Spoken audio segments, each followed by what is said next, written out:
What up? What it do, y'all? It's the band, the myth, the legend. Tell him A-Rock, and you're now tuned in to the Great No Filter Show. And as always, I'm joined by my great co-host. Yeah, villain in a white mask here. You already know what it is. Beats, bars, and fake. The one and only K Quick. Make sure you cap Asylum on all music platforms. And also, while you at it, make sure y'all check out Munich Magazine, Fire Magazine, about artists and entrepreneurs. And guess who's featured in that dang thing? Yours truly. So make sure you go cop Unique Magazine, available in both digital and print. I'm done. Next. Hey, what's up? And of course, this is your man GMO, aka non-GMO. And man, we up in this motherfucker, yeah. What's up, Nick? So can y'all hear me? Yeah, we can hear you. Okay, good, because y'all ain't hear me early. But anyway, I'm Blue Phoenix. How you guys doing? Yeah, we got Music Soul Child on here. We got Suge Knight. We got Quick and Bone. And then we got Quick and Bone. Okay. You petty. Y'all such a mess. I can't at least get a Maxwell out this mug, but it's all good. Look at him. I'm just saying. Everybody else got R&B dudes. I can't get one. Anyway. I'm saying nobody else's introduction got interrupted. He signed R&B dudes. All right, my bad. How rude of us. Go ahead, Star. And look, and then he said how rude of us when he started it, right?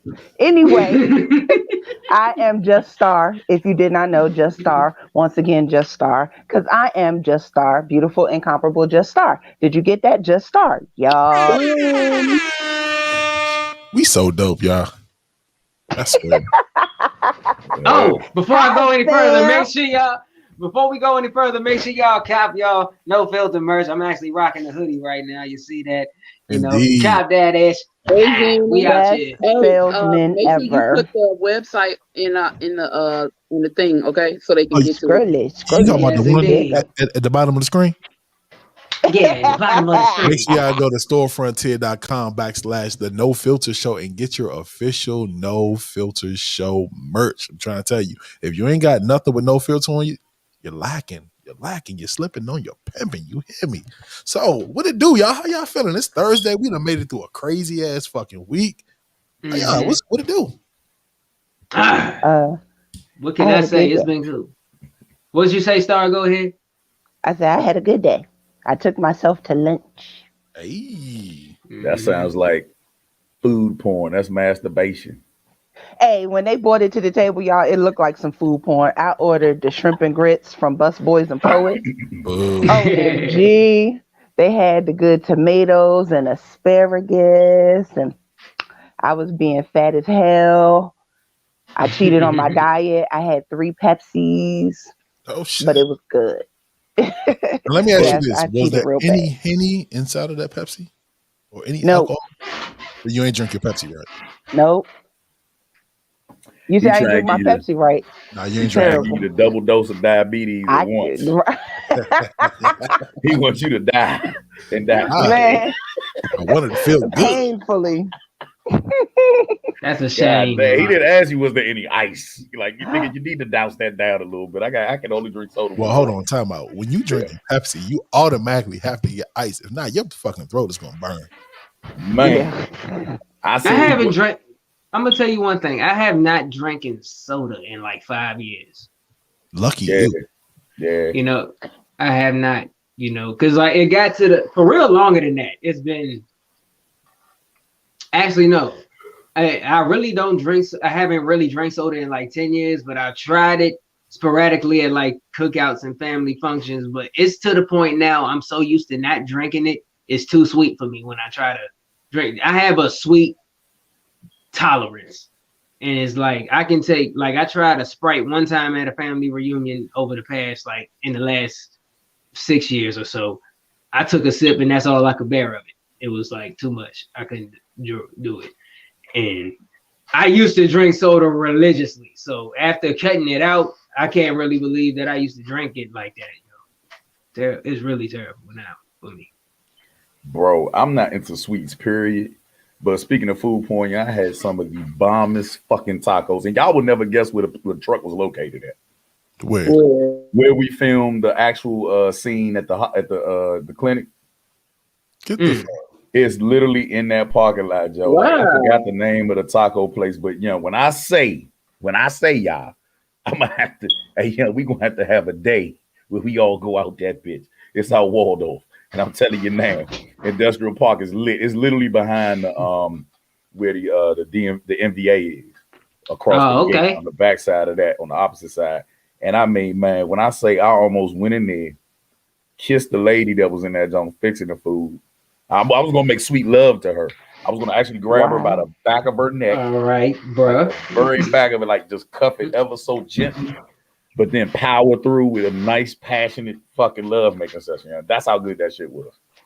That's a shame. Yeah, it was ecstasy in a fucking taco, and I've had all types of tacos in California. Got shit on this. That's all I'm gonna tell you. Wow. You know what? I have to say this. You know, you look like a cop with those glasses on, right? Hey man, hey listen. In my next life, when I come back, I want to be a goddamn a police dog, bro. I want to be a police dog. A police you just dog. want to find the drugs. Hey, Nikki. That too. What's going on, Queen? Oh, by the way, shout much love, shouts out to Nikki. You know, her 4th day of radiation was today. Much love. She's a soldier as I've known her to be for years, just powering through and busting ass. So shout out to Nikki, though. Hey, that is going to be my mantra. Say that again, sir. That's going to be my new mantra. Powering through and busting ass. I'm going to power through and bust somebody's ass. Next time they get some tacos like that, I'm on their ass. Hey, Donald, why did I know exactly? Why did I know exactly which part of what I said he wanted me to say again? So look, Donald Slaughter said, "What the fuck, a police dog?" Yeah, man. Like I just want to be somebody athletic. You know what I'm saying? Look, but I'm gonna be a cool ass police dog, Joe. Like I'm gonna be biting the other, bad, like real bad people, bro. Like, you know what I'm saying? I probably be one of them cool ass dogs to be like, I don't smell this shit. You know what I'm saying? Play it all. You know what I'm saying? You're gonna be the dog that let people off. Yeah, I'll be like, he cool. You know what I'm saying? But other than that, how about we talk about toilet paper? See, this is the problem with ass. You know what I mean? Every time y'all mention ass, something happens in my week, man. Hold on. How do we get to toilet paper? Because, man, y'all talk about busting ass. Y'all talking about, you know what I'm saying, ass period, right? So we talking about a rough week, How about at my job, the cleaning people decided to add 1.5 ply toilet paper to the joint? Have you ever seen 1.5 ply toilet paper? Half a ply, so that means it's a more of a chance for your finger to slide through if you don't use enough. Push through, power through, and bust ass, bro. That's what the fuck that shit reminded me of, bro. Because that's exactly how thin that shit was. Like, no matter how much you balled it up, you could still see through the bitch. Like it was like. So look, I gotta speak for the fellas. That is the worst experience ever. You feel me? If your finger accidentally slides through, hey, bruh, you sit there afterwards and just like bite your nails. Like, did this really just happen? Yep, almost get yourself a prostate exam, bro. Like shit. For the free. For the free 99, bro.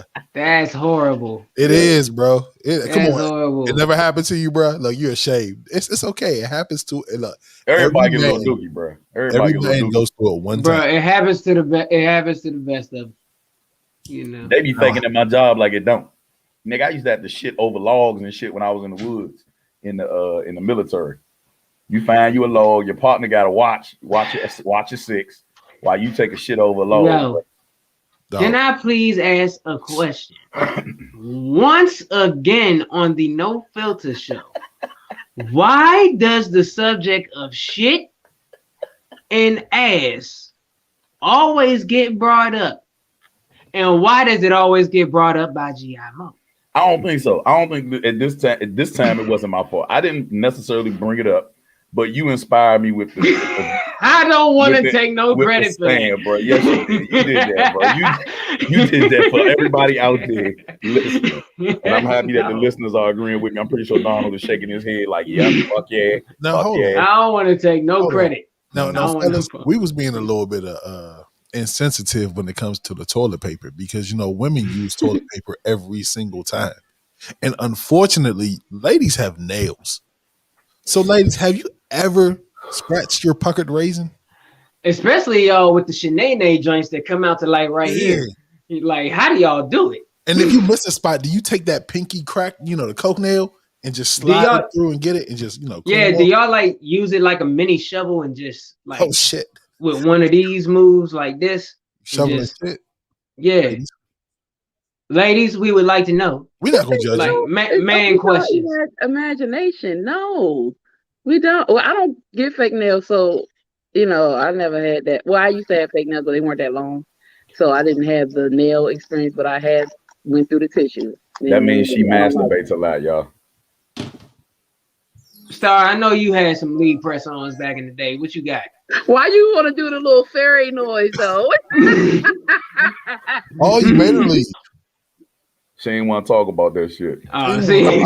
Did she put her? I know. I'm about to say. I know she can't put herself in the back. Nah, she left. You said she had lead press on. Hey, bro, look. So as a youngin, you know what I'm saying? You know, we used to watch Prices Right and shit, and they used to have you guess the price and shit. The first time I discovered lead press on nails when them Jones was actually up there. You feel me? When they was price, yeah. Actually, you want to know the first time I even heard lead press on nails? What's that? Was in that scene from Baby Kids when the nail popped off her finger and or off her toe or whatever. She said, like, look, this she got on the same lead press on toenails or whatever. Like, oh yeah. Hey, shout out to Baby's Kids because Baby Kids was that movie though. Classic. I remember I was kirking on my daughter one time. This was back when she was like 16, and she pulled up with them fucking stiletto nails. And I was just having a father moment. I was doing one of my rants that I usually do on Facebook, but this time it was live in living color. She was trying to hold back the laughter as I was kirking. But I was just like, how the fuck do you shit with those? Like, take them shit off. Like, too young for them. Like, she was like, I just do. You just ball it up and use your fingertips like chopsticks and shit. Like, what? No, bro. Chopstick ass wipers. Yeah. That's what it looks like. Look like Edward Scissorhands trying to wipe his own ass, bro. First of all, you're not supposed to ball up your tissue. You're supposed to fold your tissue. No, you're supposed to ball. I thought you took it. I thought you took it and wrapped it around the actual nail and then scooped it. What? Hey, I thought because if the nail is extended, you got all this room. So prevent yourself from stabbing. You wrap the tissue around, right? And you're supposed to just like corn on the cob. Like, do they do it corn on the cob? Yeah, like that. And like just that? Go up, or just go up and down and like scoop it out. Like that? Your butt? No. Well, am I off a little bit? Correct me if I'm wrong here. Right, put the number up. I need women in the audience to call in and correct me if I'm wrong. Oh my God. First and foremost, this is a very touchy subject because when I was locked up, man, we had an open bay where you had to shit next to each other with a partition of like this high to like shoulder height sitting down. And you're pretty much smelling each other, and people, it's some weird people out here try to have a conversation with you when you're on the crap, like it's so weird. And the rest of the shit is open in front of you, so everybody sees shit and everybody sees all this craziness, And I ain't gonna lie to you, you can't fade it because you brushing your teeth right next to somebody taking the shit, right? Bugging around, you see the weirdest methods to wipe ass, bro. Like it's some weird people out here, bro, or they've been taught the wrong way. Like it's just some very uncomfortable ways of wiping ass, bro. I always thought it was one method. There are many ways to do it. Mm-hmm. Oh, Star's back. Excuse me, Star. Yeah. How do you wipe your ass with your long nails? I know you had some Shanae back in the day. How do you do it? Wrong again. I've never been a fan of the long fingernail trend. Oh, I can tell you that. So that means that she likes to masturbate too, or masturbate other people. Oh She stay on Jesus! the ready. And you can tell all of that by me not liking long nails. When That's what women he don't said have, about me. We don't have long when nails. women don't have long nails, they always on the ready, man. They always on the ready, yeah. I learned that from like the lesbian homies, man. They keep at least one nail bald or really short so they can get up in that twinkle twinkle. You know So what I'm No, saying? You ladies, get call in. excited at How the do you mention of do it with shit. I don't know if I would trust your lesbian friends. Can't do it. no, seriously, ladies in the audience, call in. How is it done with the long nails? I know some of y'all got them. Anyways, Yeah, proceed. yeah. But Star, we were trying to figure out, have you ever had the mishap of the push through when it comes to 1 ply, 2 ply paper, toilet paper? Have you accidentally, Yeah. got a little pudding Yeah. on the pop? Okay. Everybody oh did that. Ew. You a fool now. What No. the No. Bruh, you are too I damn haven't. descriptive with this stuff. Bro, once you've been shitted on, there's no coming back. There's no coming back, bro. You might as well just follow through. It's something God meant for me to see happening and everything, bro. I'm sorry. So Power I'm through and bust ass, right? power through and bust ass. Lord. But that's enough Lord. about Dookie. I'm pretty sure the crowd is upset by now. they So like I this is swear I fucked up can't. shit right here. hell yeah. Oh, they're short but sharp. Yeah, So bro. look, we got a guest coming on at 9. You feel me? We can get the conversation started real quick. We just had a murder trial in, right? I Yeah, couldn't for wait. sure. Right? Can we get a round of applause for them finally getting that shit right? Yeah, facts, man. For all I'm saying, make an example out of dude, like straight up. Yeah. So And they was they still have to sentence him. So it's not. I mean, I know there's a minimum. He's gonna get time regardless. But still, I just personally say throw that entire book at him. Well, part of the trial and the reason why it was so cut and dry is because they know, and it sets him up for an appeal at the same time. So definitely, that's why I told everybody the fight is not over with. I mean, he may not get the deserving time that we feel he should get, you know what I'm saying, being thrown the book at, but he's definitely going to come back with a different jury, and it's probably going to be a lesser time. I think that the trial was so quick, and the jury was so tired of it, because they were basically repeating themselves. Like, they kept trying to paint this picture of him being a drug addict, but you know what I'm saying? It didn't work. It was very boring when they actually had a lot of the doctors for the defense step up and they were questioning them. They just was running out of shit. Like they said, the jurors were going to sleep. You know what I'm saying? Because it was it was so boring because they were basically lying. They were trying. They had the forensic doctor from the state of Maryland. He was hired by the state of Maryland, and he's known for saying everything is a natural cause of death, even if a person gets in a major car accident. He was working for Prince George's County. He had very controversial cases. White guy from South Africa. So you know what I'm saying? They got a little bias when it comes to us. Mhm. Yeah.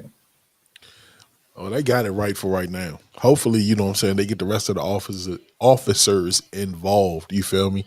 But unfortunately, right after that, we had another young lady who unfortunately lost her life.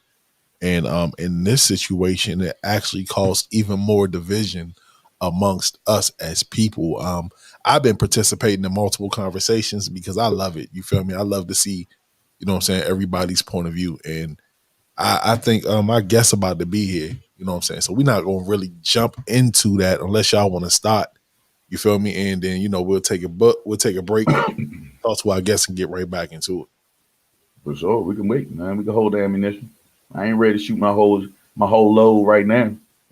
Say no. Look. Pause. Oh my God. That whole load. Hopefully the guest is listening. Yes, this is how I speak. I hope you're prepared. Yeah, he always talks about his loads and his loads of fun. Laundry, yep, everything. So real quick, what's going on in the water in Florida? Man, so in Florida, man, listen. If y'all ever have a wedding, right? Would you think that? Hey, listen, Nikki. I'm sorry. This is out from the Miami curled. Okay, say that 3 times fast. But there were some people who were wedding crashers, right? But what happened was the South Florida couple that were so in love, they wanted a dream wedding, right? And they wanted to have a dream wedding at a dream home. Now, here's the kicker. It was a 16,300 square foot retreat on 7.2 acres, right? Right. That is the perfect venue for a wedding. I mean, it probably makes all the women on here moist just talking about all the acres and, you know what I'm saying, everything that's going on, right? But guess what? They actually had it at somebody's home without their permission. Yo, that's gangster. That's gangster, bro. They are actually squatters. You know what I'm saying? But you would think that one wouldn't be able to tell. I mean, 16,000 square feet is a lot of fucking, like, that's a lot of house alone. Then you got 7.2 acres. They possibly could have got away with it. You know what I mean? If the So how did they get caught? Well, they noticed the strangers. What was it? The bona fide The heir owners. to the IHOP throne. Yeah. And guess what the dude's name I'm gonna is? be home. What? Finkel. Remember Finkel? Ray Finkel? Miami, remember he was the quarterback for Wait a Miami? minute, you thought right? Ace Ventura, though, Ray Finkel. His Young name really is Finkel. Well, his name is Lois Ironhorn now. You should know that. Einhorn is Finkel. So Finkel is Ironhorn. So call that person by the name they wish to be called by. It's Now, look, Lois. Man, hey, bro. Now, look, I'm gonna be completely honest with you. If that was my house, and these people manage to set their whole wedding up and get started, guess what I'm gonna do? I'm gonna go grab my tuxedo t-shirt and some jeans, and I'm gonna sit in the back because guess what? If my motherfuckers was able to get on my property and get it done, you know what? Y'all got it. Just give me, make sure I get a plate and a piece of cake. Fuck it. Can I give y'all the Get dimensions? some money for using my stuff. I'm about to say. I was gonna say I send them an invoice later. Hey, yeah, I know. Send me that PayPal. Shout out to my dude Adonis, by the way, popped in. AP in the building. Hey, you want to know something? They said, what's that song? Look at Me Now with the Chris Brown jump. Mm-hmm. You know, you heard the story behind that? No. So from what I heard, allegedly, they said that Busta Rhymes got on the jump, killed the shit, and then sent him the invoice later. Damn. What? Yeah. Went hard. Oh my gosh. Star, did you hear that? Because I know you got the ear to the industry. Matter of fact, that's your new alias. Ear to the industry? Sounds ear good. to the industry. Thank you.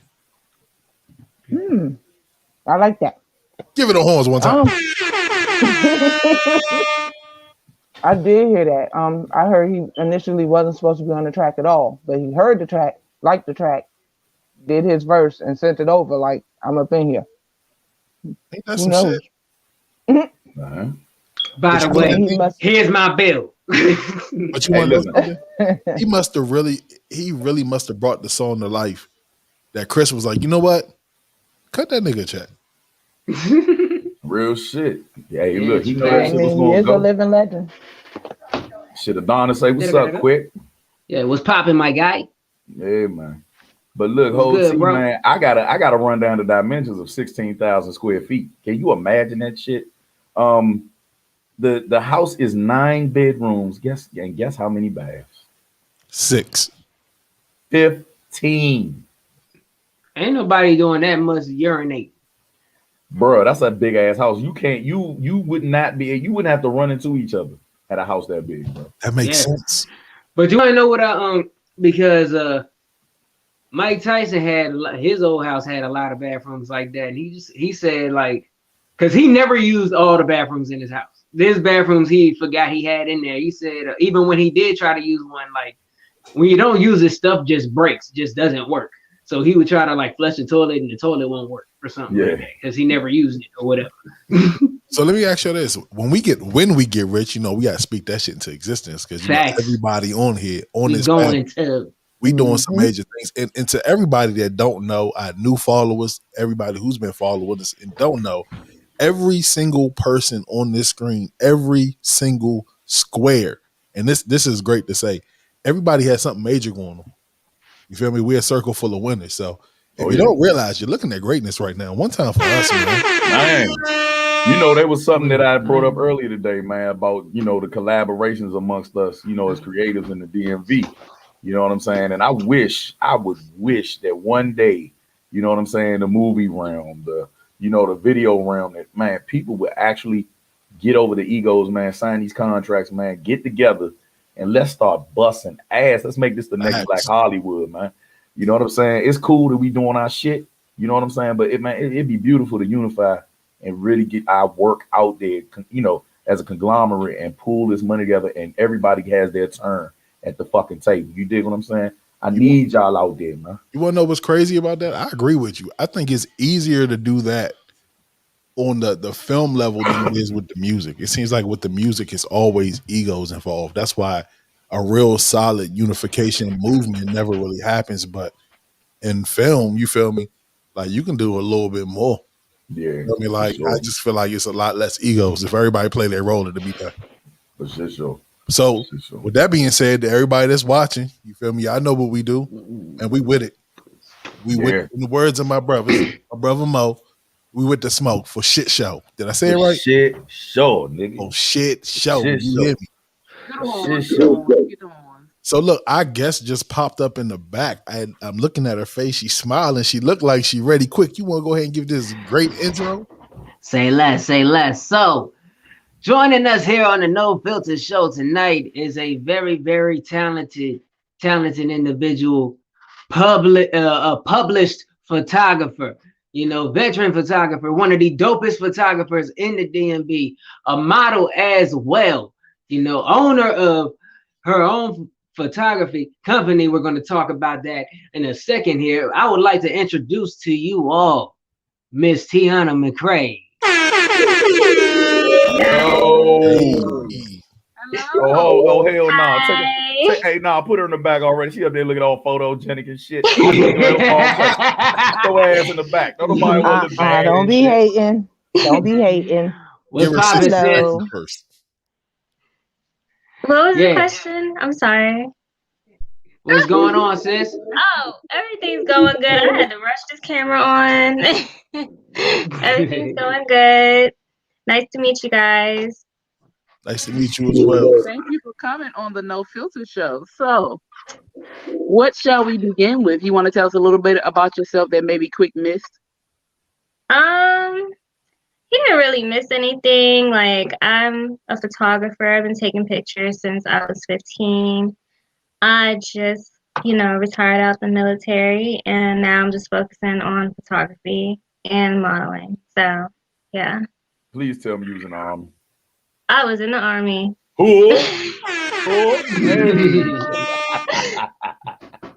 That's what I'm talking about. That's lit. That's lit. By the way, before we go any further, allow me to introduce you to the folks around the board here. The guy who looks like Suge Knight at the top, that's Taylor Made Rock. What it do? And the dude with the cop shades on, that's G.I. Moo. And the one in the orange, the radiant one, give the sound rock. That is Blue Phoenix right there. Hi. Hi. And the blacked out one, that's Star. Oh, don't be doing it. I'm just playing. That's just Star right there. There. Hello.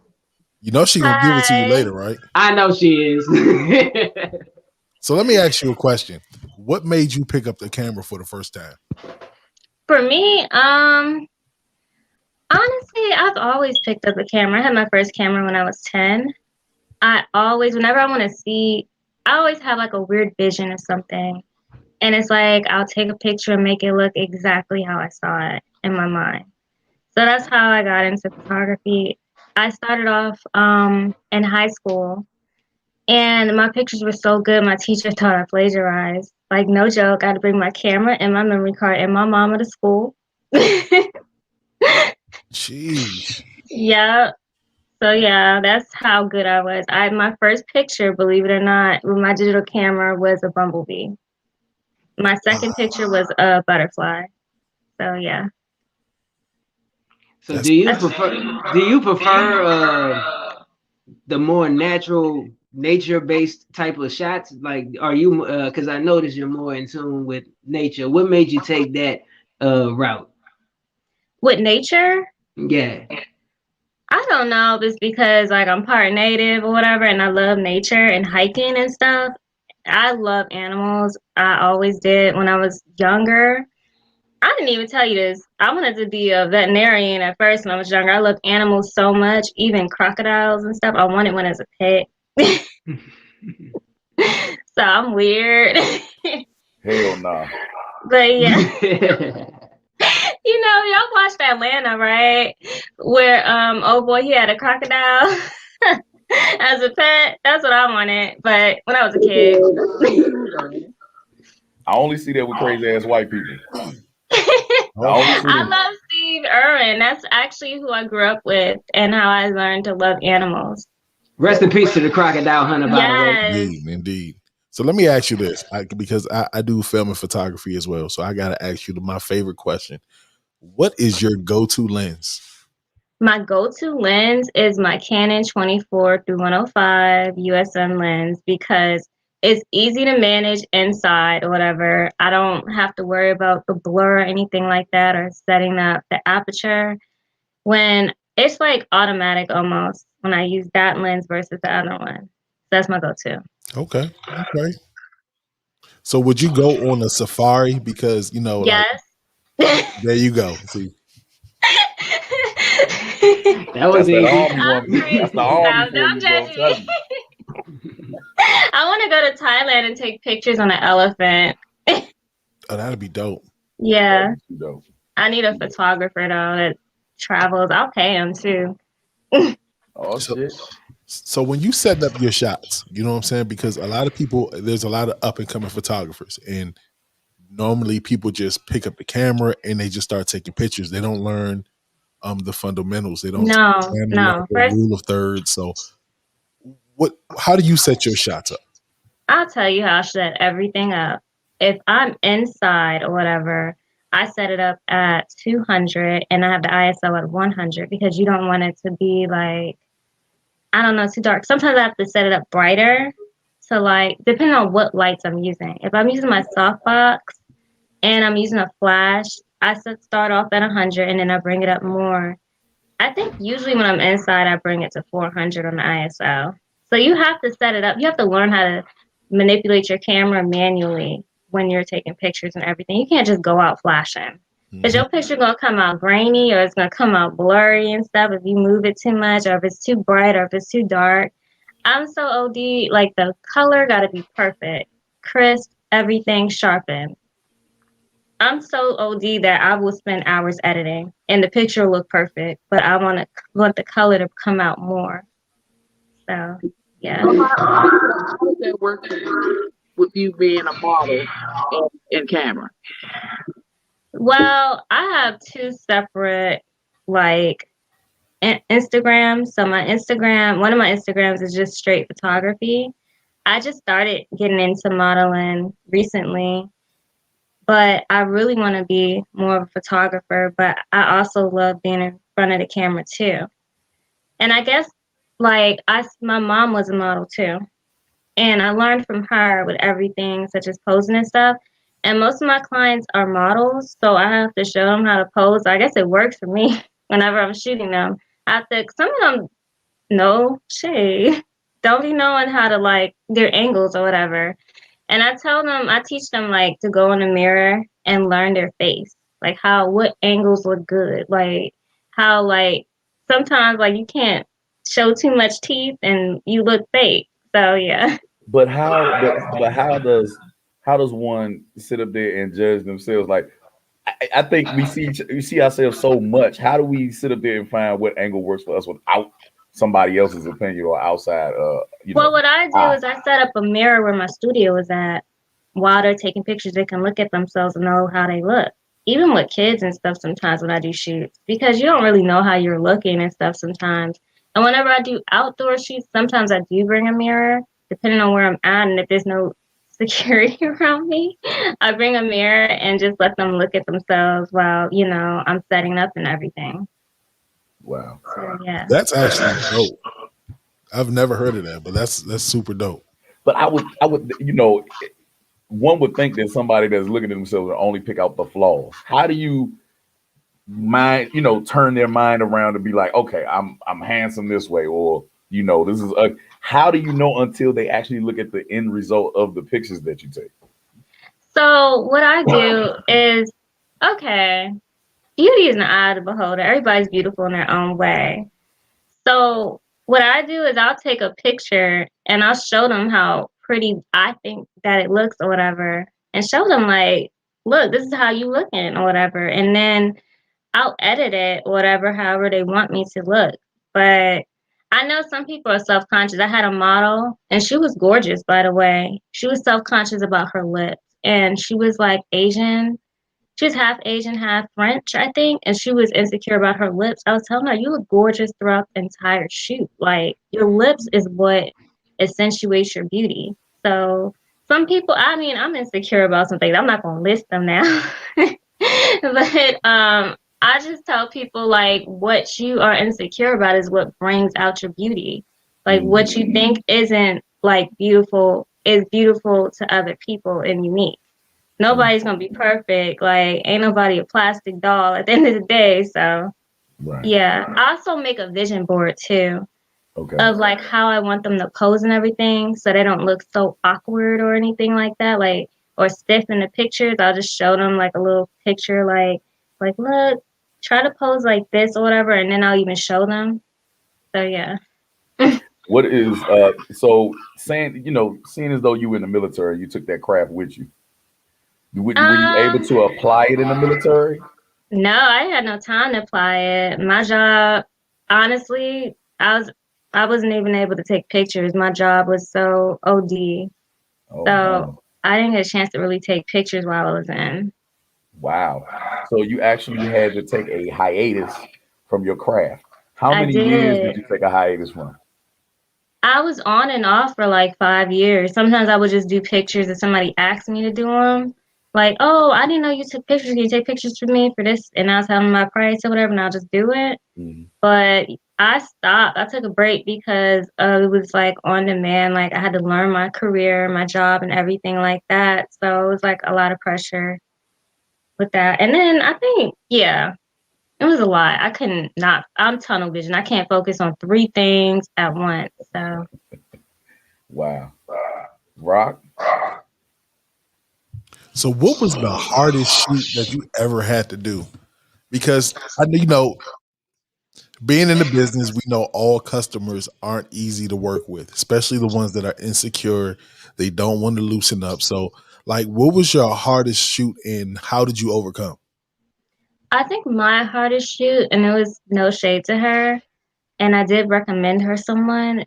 She came and her makeup was not properly done. So I had to edit her pictures where her makeup looked like it was done and edit it. So she was kind of difficult. And then she complained about her face. But I told her, I literally showed you how to pose. Like, I can't control how your face looked. And I had a mirror in front of you. And I thought that the pictures looked great or whatever after I edit, especially how it looked before, because she did her own makeup. And, you know, next time I'll do her makeup or I'll recommend somebody. That's all I'm gonna say. Like I have business cards, I have friends that are makeup artists and stuff. She came, her face wasn't done right, but her clothes, her outfit, everything else was right. She just didn't know how to pose or anything like that. And my mom was a little shady too. She was like, she trying to model? I was like, she's new. Okay, we're not gonna go in on her. She know next time not to do that. Because us guys, when we take pictures, we got like what 4 poses. We got Y'all the are the easiest ones to shoot though. Yeah, the Y'all are crop. head so back. laid back, Mm. chill. It's But only after that, it's just like I flex for you. But what do I do after that? I there. have poses, so I For show them men, how I want them to take pictures. For men too, yes. what I mean, okay. So your repertoire of poses for men. How many of those do you have for us? I have like pretty much like 10 good poses with y'all standing up. I have one where y'all put your thumbs in your pocket and point towards me. Then I have one if you have a jacket or something, you can like take it off and I'll Like take a this? picture of that. Like that? And huh? Like this? Is it like the No, gun? Like the no, like you put your thumbs in your pocket, in your front pocket, okay. in your pants, like you're pointing towards me. I can't even explain. Like, let me I see know if I what can you. show you. Like, see? And you have your thumb like that, and you point it to me, and you have one foot out like that, and then you stand up like y'all got swag and stuff. I have a whole Okay. picture that I'll show them. Kind Okay. of like the James Bond look. So what Yeah, hap- just so like that. Just like that. so what happens when like you have a person that doesn't have any thumbs or Oh, if they're disabled, Go to the next finger. I mean, we can go around that if they're disabled or something. yeah, Like, it depends on them. Do you want to show your disability? Do you not want to show your disability? How do you feel about that? It's all up to them. you I are an think it's animal. unique, though. Yeah? Mm-hmm. Wow. So what is the most exotic thing that you've taken a picture of since you were into elephants and stuff like that? What is the closest you've gotten to Thailand and all that stuff? I didn't get a chance to go to Thailand because it's coronavirus. I was going to do a whole trip and go out and just take pictures and everything like that. But honestly, I'm not going to lie, I was a little depressed during COVID because, I had a lot of stuff happening to me all at once. And I think the most coolest thing I've ever seen, two coolest things I've ever seen was a Luna moth, and I saw a hawk, and I was able to take a picture of it just flying in the air, and it was two hawks. So that's the most exotic thing I ever took a picture of. That's dope. Now all you gotta do is invite me in there so I can, be the most exotic thing. You know what I'm saying? Like I've been told I'm a cross between Ice Cube, Suge Knight, Oh my let's goodness. see, And this is where the show goes orangutan, downhill. What the hell? orangutan. You know what I'm saying? Like I got a little, you know what I'm saying? I got a little gorilla, you know what I'm saying? A little gorilla in me. I'm ready. I do the thumbs out. For sure. I have a whole bunch of poses. You can just look at them. Like, I don't know, Keon showed his pictures or whatever. Have you? Mm-mm. Does he hear me? Is he on? He's frozen. frozen. Oh, he froze. Well, I took a whole bunch of pictures of him. He can show you like my work. I'm dope. I can do pretty much anything. Like I like to take risks when I take pictures too. I don't only do princess fairy looks either. It's just that's my clientele, unfortunately. I like to do dark and scary too, and that's why I like doing shoots with him because he likes to pretty much do like that awkward, scary type of stuff, and I like doing stuff like that. So. Wow. That's dope. Damn. So let me ask you this. Who's your top 3 celebrities that you would love to do a shoot for? Rihanna, of course. Okay. Nicki Minaj. Okay. Cardi B. All three of them. I Why? love them. Cardi Why do I love B? them? Rihanna's gorgeous, number one. I love her face. I love her features. Like, honestly. And then Nicki Minaj is so edgy and crazy with all of her wigs and stuff and eccentric. I would do a whole bunch of color with her. And Cardi B is just ratchet and fun. Like, I have so much fun with all three of them. I like how different their personalities are and stuff. So, yeah. And Beyonce, like, how could I forget the diva? I'm No, you sorry. didn't. She should be number No, one. you Beyonce. didn't. Then Rihanna. Yes, I did. No, you did not. Then Nicki Minaj. And then Cardi B fourth. So, yeah. No Erica Badu.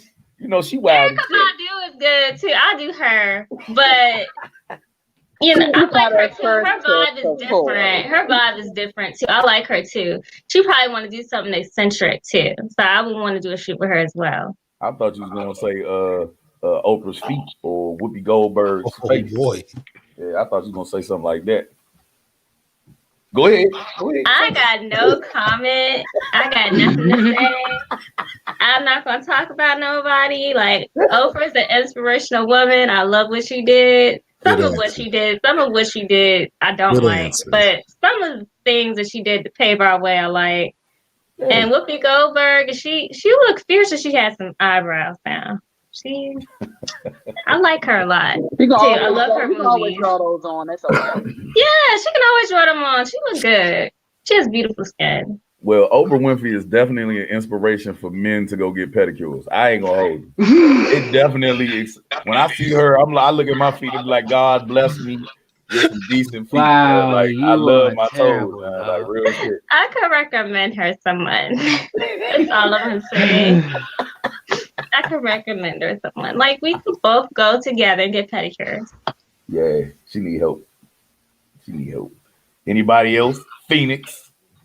Oh, to take pictures of like a list of celebrities. How about males? How about males? Males. Mhm.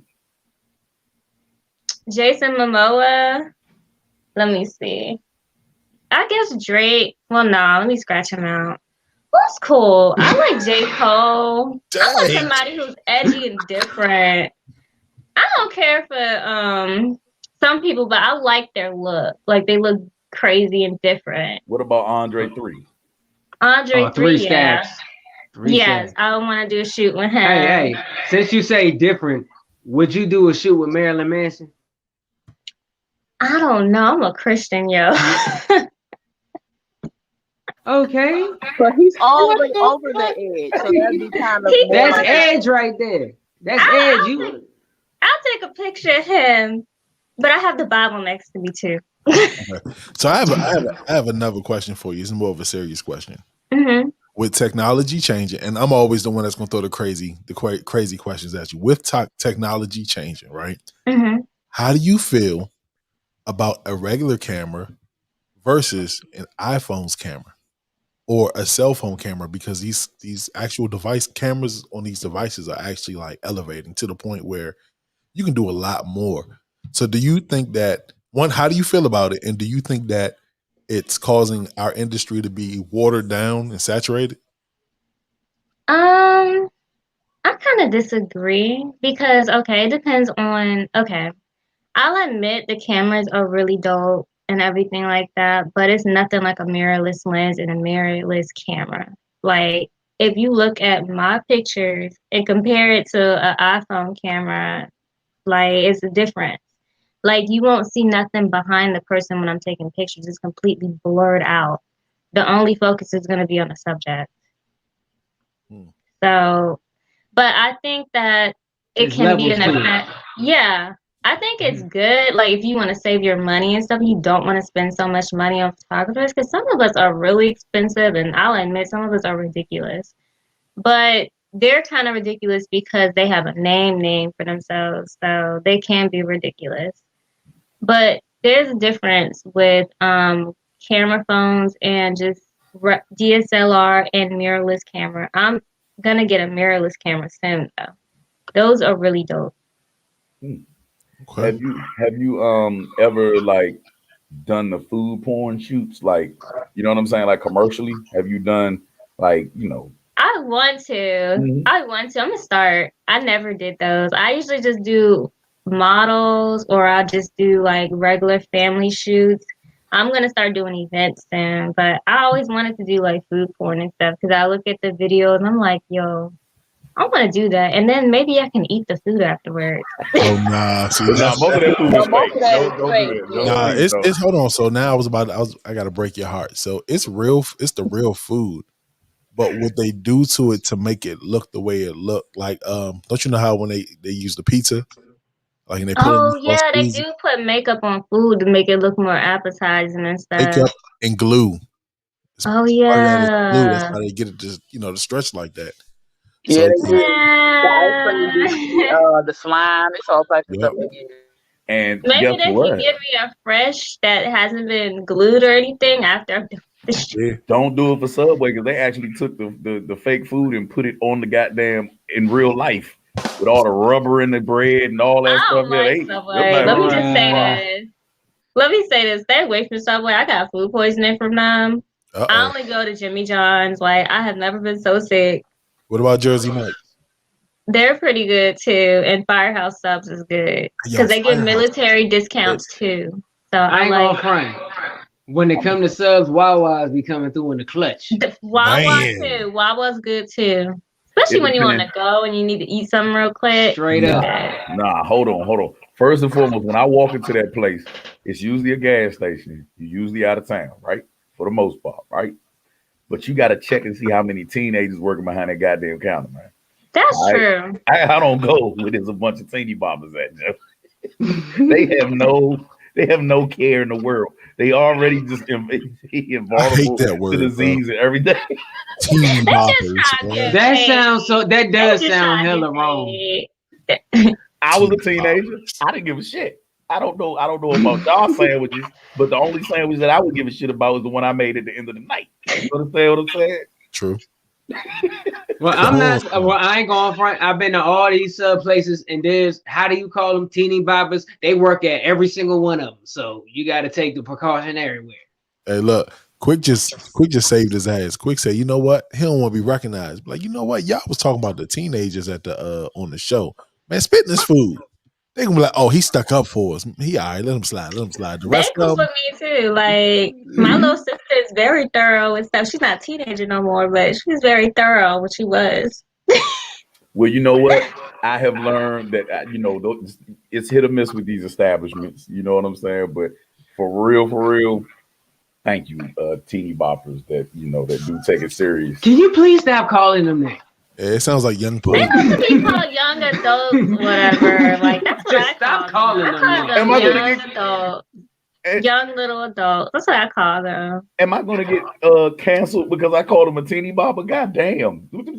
What is going on Well, with you this know, world? at that age, they think they grown and stuff. They still trying to learn themselves. So Bruh, at 16, 17, would you be okay with a grown man? Hey, be like, come here, young teeny bopper. Hey, hold Nah, on, that cuz. sounds so Hold on, wrong. cuz. Hey, I hey, might hey. go. I might That sounds start like saying somebody I that ain't even pulls up. gonna hold it Yeah, I to might you. These start older men be thinking I'm a teenager, and I'll be like, I'm not, and no, wait for me. Hey, Crazy. look, whoever says that, and I'm sorry, y'all, I don't fit this description, but most likely, I got these glasses on, so I kind of do. But most of the time, they probably pull up in a white van with no doors, no windows on that motherfucker. So yeah, I wouldn't call y'all that. I'm sorry. I got a question. Who came up with that word, teeny bopper? I don't know. We're going to check that out. It's some old '60s type stuff. It's something that they came up with because the dances and all that stuff. That's what they called it. They used to be Oh, out there dancing a lot in the old school joints. Have you thought about ever switching over and taking your eye to films, anything like that, actually, live camera work? kind of inspired me. I'm thinking about it a little bit, slowly navigating into doing film and video and stuff. I just gotta learn kind of like how to edit videos and stuff and how to keep a steady hand because it's a lot different than taking pictures. So yeah. For I'm a sure. little confused because quick screen is going in and out. That's But no, I'm because gonna be honest with you. It's the same way you set up your shots.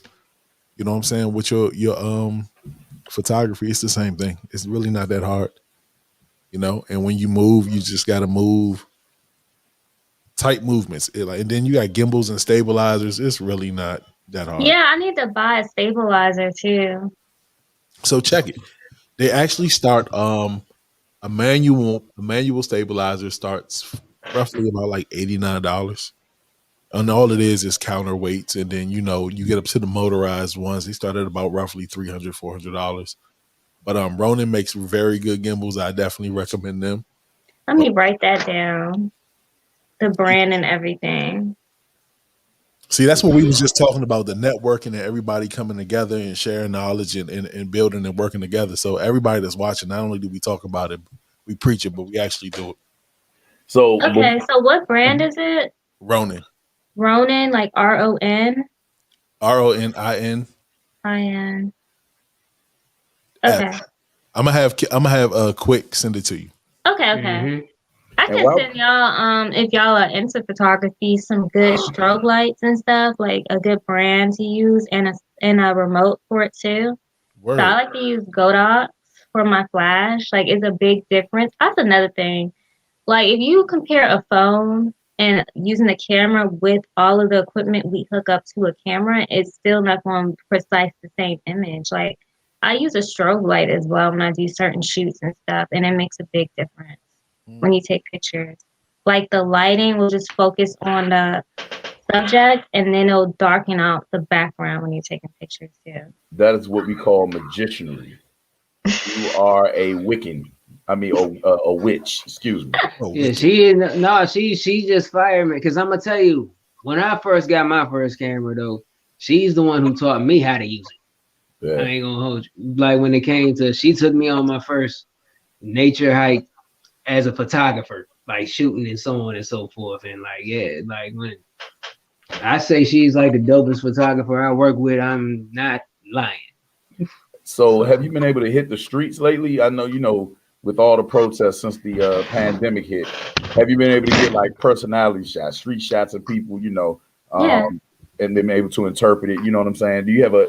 I mean, I gotta check out your page and see a portfolio of that because I'm pretty sure it's amazing. But how was that? How was that experience this year? You mean outdoor shoot? Yeah, So I yeah. go to the link. That's like my spot. I love going to Lincoln Memorial. Mhm. Like I had a whole vision in my mind. So don't judge me. I was watching a lot. And I love Princess Jasmine. And it was this model I like collabed with. And we did a shoot at the Lincoln Memorial. It was two women that I collabed with. But this one in particular did everything I asked. Like she had everything in red and she looked just like Princess Jasmine. I love like taking pictures of her. She was so photogenic. And honestly, I didn't have to say anything to her. She was like as good as me. This was the first one of the few models I had to never say anything to.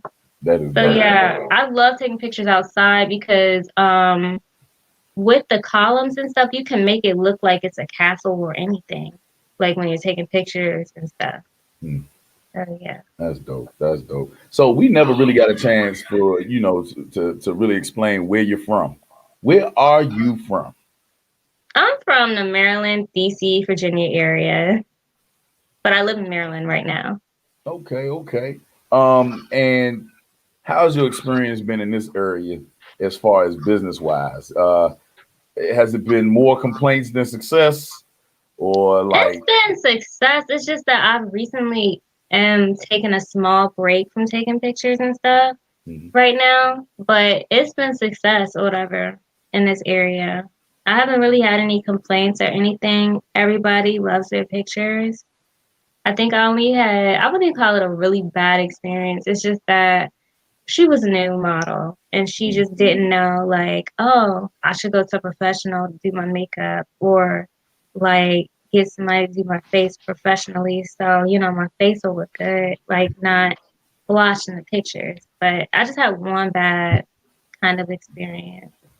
What odd offers have you had to have Oh, you had Lord, approach I you? gotta go into that. Oh yeah, hell yeah, you got to. I didn't tell Kia. I think I told him I was gonna use him as an assistant because this dude was being weird, and he wanted me to do a shoot at him, but he wanted me to go to a rented home. And I think because I'm a woman, I'm short, by the way. I'm only 5 feet, so I'm little. Like you could literally throw me. So I always have him come with me whenever I do shoots with males, but it just seems shady. So he wanted me to go to do a shoot with him. And then it was gonna be like one of them who dare shoot things or whatever, and he's a guy. And I'm like, okay, well, I'm gonna have another male present because I'm not about to be doing this by myself. And then his tone changed. And he was all mad, saying, "Oh well, I don't understand the problem why you can't go by yourself." And so I'm like, I didn't really respond or whatever. I just, he was gonna try to pay me like $3K to do a shoot for that, but I'm like, if I don't feel comfortable, I'm not doing it. That is the fear. That is Oh always man. the fear for women to go out and do things like that. You know what I mean? Ah, Yeah. me, I would preferably probably be into that shit. Like I'll probably be like, oh, ladies, okay, all right, cool. I'll shoot your passion parties and shit like that. And, you know what That's I'm saying? different. You a guy though. You know what I mean? I'm a woman. It's a lot more different. And then I'm also small. I'm Yeah. very tiny. That's Keon. I'm petite. Like She is. you can literally throw me in a tiny little bag, stuff me in a little suitcase. Like I do not be taking a chance. Don't give anybody these fucking dimensions, okay? We wanted to think that you were 6'7", okay? No, You I'm don't tell everybody out there. People are listening. There are people lurking. We don't know who the fuck is watching right now. Mm-hmm. So, I mean, I was in the army. I can shoot. So if they want their kneecap shot, it's fine. hey, I'm also look. I could protect myself too, though. But it's just like you're not gonna set me up. it's all good. So look, we appreciate you for being on the show. Let the people know where they can find you at. Okay, so you can find me on my photography page. My IG is Photography Angel LLC. My website is on my Instagram. Should I list that too, or Yeah. I mean, it's GoDaddy.com. Photography Angel Angel Photography LLC.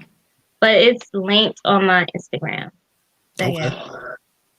That's about. We're gonna have to link up. You might have to do because we was talking about doing another photo shoot, and I can't take pictures and be in pictures. Oh, I'll have you looking dope. If you seen Keon's pictures. Oh yeah, matter of fact, the recent shots I put up with me in the straight jacket, that's all her. Oh yeah. Okay. That's all her. All right, bet. Yeah, we definitely gonna be talking to you soon. Okay, and you gotta let me know what theme you're going for and all of that stuff, and then I'll make a vision board and you tell me what you think. All right, can you make me 50 pounds lighter with a 6-pack and some like 20-inch pythons? That's a lot You of might have editing. to pay me a little extra, but I can do it. That's cool. That's cool. This motherfucker wants CGI added to his. Hell yeah. Yo, he just Bring wants my you to beard pay. with it too, He so- wants you to just paste his head on the rocks. Yo, so Yeah, I pretty got much. a funny story. I left my eyelashes. Keon took pictures of me. I digitally put eyelashes on my photo.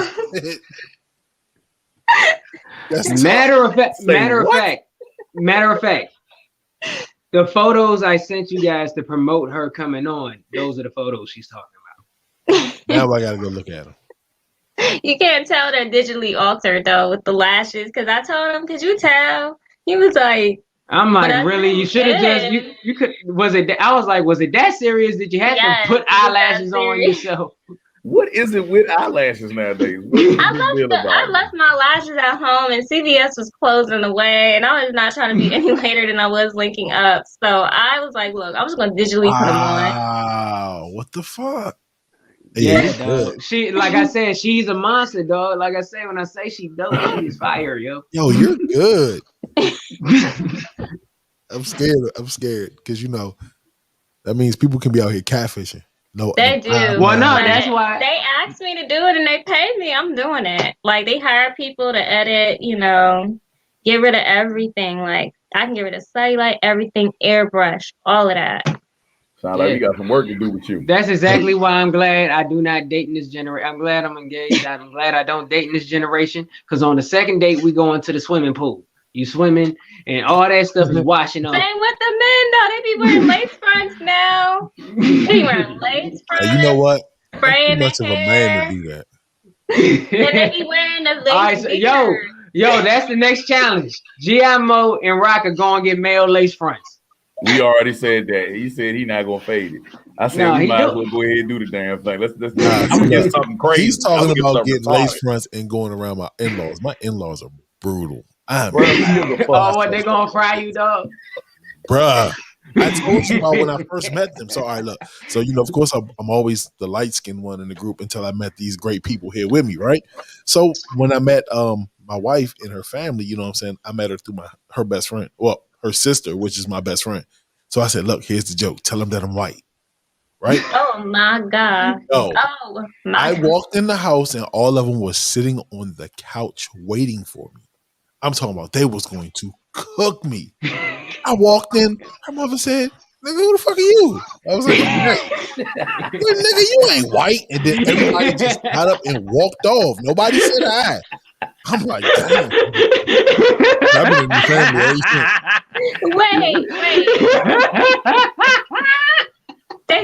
Wait. You told your wife to say, "Hey, honey, let's play a joke. Tell them I'm white." Yeah, told her sister to tell them that I'm white. And actually, that was the first time I met my wife, too. So I was like, yeah, tell them I'm white. And they was about to let me have it, yo. They brutal.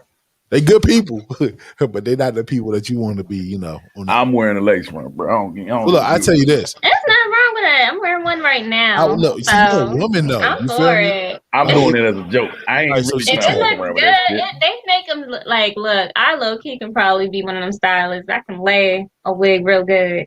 I be watching them. I'm like, look at it. It looks so natural.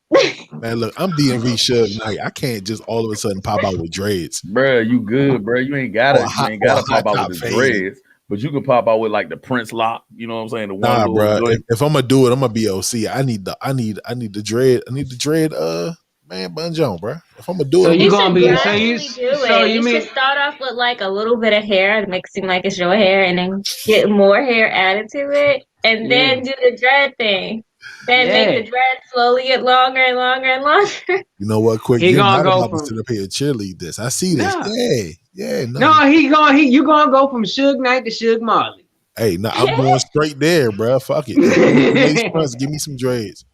Bruh, we gotta do it. Hey, look, so we will be contacting Y'all you should. for I'll do a future photo movies. shoot of y'all.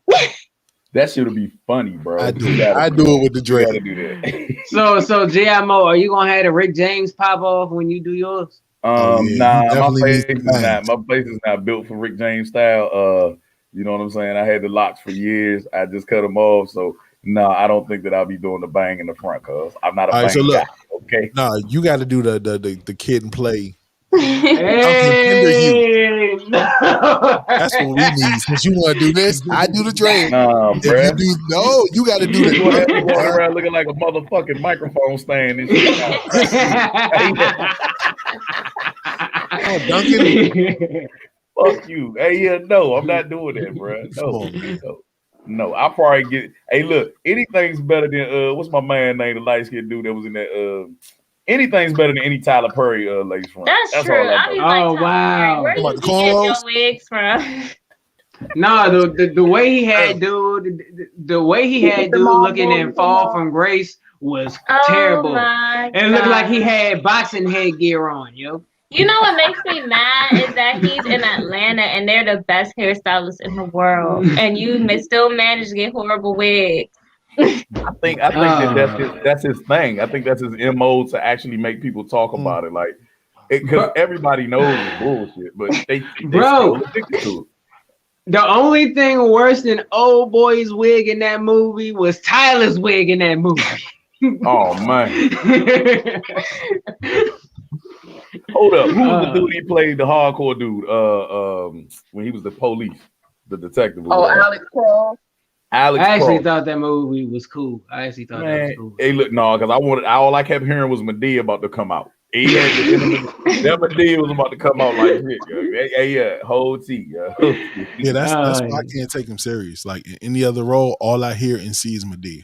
Yeah. But it's because when he talk regular, he got a deep voice, but when he get mad and yell, he got a high Medea voice. But you want to know something? I don't think Medea is his funniest character. I think his brother, Medea's brother. Joe? I think Joe was the funniest one too, especially when he was getting high on his little ventilator thing. Yep. And then what movie was it? Medea Goes to Jail or something? It was the funniest thing ever. He's getting high through his little ventilator. Hey, yo, I'm still amazed at these lashes pics. I'm not even gonna lie to you. Yeah, they look very natural. Thank you. That is so crazy. So I missed them completely. She had to send them to me a second time and make me zoom in. I'm like, I showed him before and after how she gave me the picture before and after. I'm like, you really put lashes on your face. I was really upset. How? Lashes. I was like, I'm putting lashes on my eye. No, because like I was pretty much how you are right now. I was shocked because I would have never known. Like really, you can get catfished out here. You don't know what's real no more. Hire me if you want to. I know you're a Christian, and I'm sorry that I have to say this, but man, I need that just in case I ever get asked for a D pic.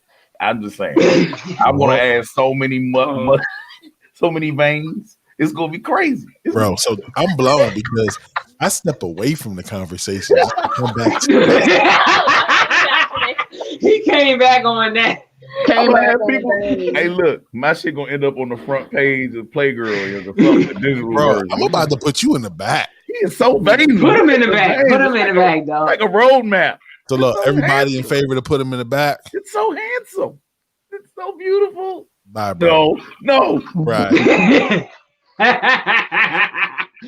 God, His ass is crazy. talking about I need you to edit my. Come on, no, You want we Schmeckle? ain't doing that. I ain't even gonna lie, hold it to him. I'll be thinking that this is like some weird, like how that. Remember, Keon, I told you about that guy. And I was like, look, this dude want me to do a shoot. I'll be like, this is some shady stuff. He just wants to be an unsolicited one. That's what I would think in my mind. This person wants to be Wow. an unsolicited. For sure. For sure. So, Tionnah, tell them one more time where they can find you at. That's Instagram, Facebook, YouTube, all that stuff. Where can they see your work? Where can they keep They up can with you see and all all that? my work on my Instagram. I also have a Facebook page too, and it's Angel Photography. I gotta pull up all of my stuff. Can I just send it to you? Send you all Absolutely. my info. Yeah, do that. So We do can me a post it favor. When on. you get off, just go in the live and drop it in Uh-huh. the comments, and I'll pin it at the top so everybody can see it. Right here, like in the chat. No, on the live feed. On the live Like, feed. Or if you want, yeah. you can drop it in this chat, and I'll go ahead and put it in the comments. Okay. Give me one sec. I'm sorry. This is my first podcast. It's all good. Yeah, I sent it. Oh, well, thank you for coming on, allowing us to pop your podcast cherry. That's pretty cool. Whoa. Yeah, it's nice Whoa. meeting you guys or whatever. Y'all are so awesome. Indeed. Look, so we're gonna go ahead and put you in the back while you go ahead and get that information. Thank you on the chat. so much for coming on. Please, can we get some horns for our guest, Tionnah McRae? Thank you Appreciate so Have a good much. one. That was nitty. Bro. Yeah. Edited Schmeckles though? Yeah, bro. I'm ready. Bro, I'm ready, no. bro. Oh no, bro. I might I'm ready, bro. After you was doing talk- all that, bro. After you was doing all that venting about catfishing, you gonna make a request like that? Yup. Because I've been asked, hey, look, I've never been comfortable sending a dick pic. I've never, ever been comfortable sending a dick pic, bro. I've never been that guy. You know what I'm saying? but for once, if ever, like I might get a model, it might be a casting call, bro. And the only thing they want to see is the veiny jank. So I got to make sure that I had the veins popping. Know what I mean? Roadmap shit, bro. You know what I'm saying? Strong. So look, if y'all need photography from her and you are interested, I go look inside of the live feed in this video, and I dropped it in there. It's under Red Vision TV and the No Filter Show. So go ahead. What is going on? Quit keep putting yourself in the back. Can you hear me? Well, no. The thing is, I keep refreshing and leaving and coming back because every time when I'm in the back, everything is everything is perfect. But when I come back in, all y'all are freezing still and all that stuff, and I don't see nothing moving. I'm like the only one I see moving right now. All y'all What's are up, frozen. Star? Where the fuck you been at? I've been right Oh, here. Star's here. That's right. I've been right here. You been in that A joint few fumbling times with I that got toilet kicked paper. out. She got kicked out. Whatever. I Hey, didn't say that. since you lost Sour- weight, can you feel the difference when you wipe?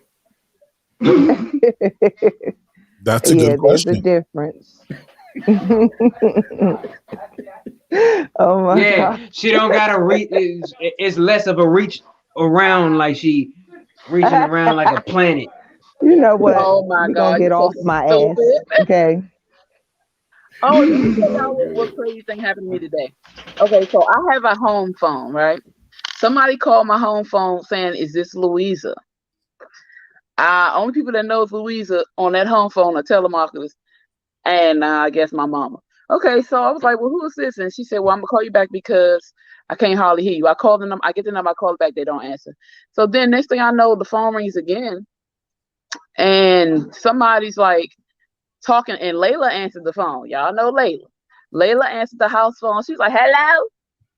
I told you my mama ain't here. Who is it? And so I snatched the phone, and a woman is on the phone, and it I don't think it was the same person, it was a different voice.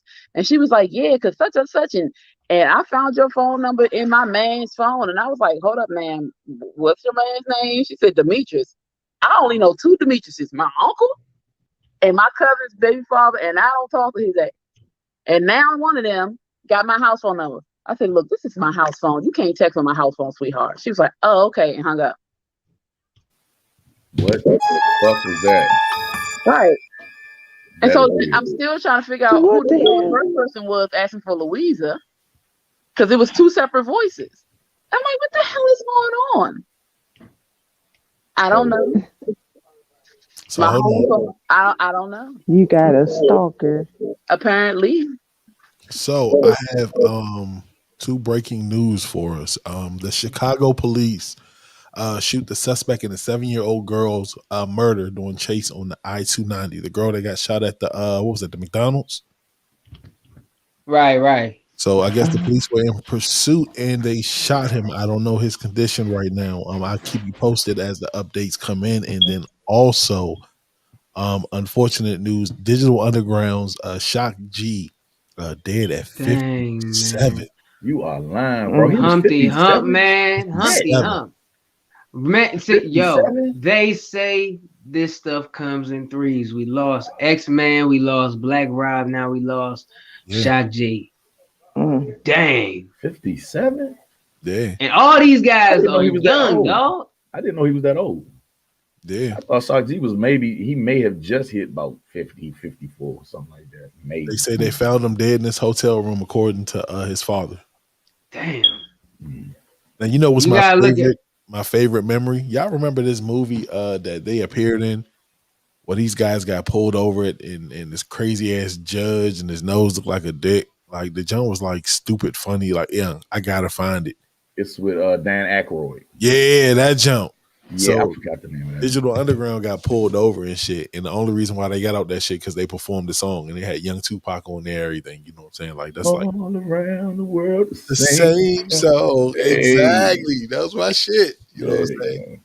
I And we swear, taking man. hits, man. We taking some hits. I mean, but it's crazy, man, because DMX was 50, Black Rob 51, Shock G 57.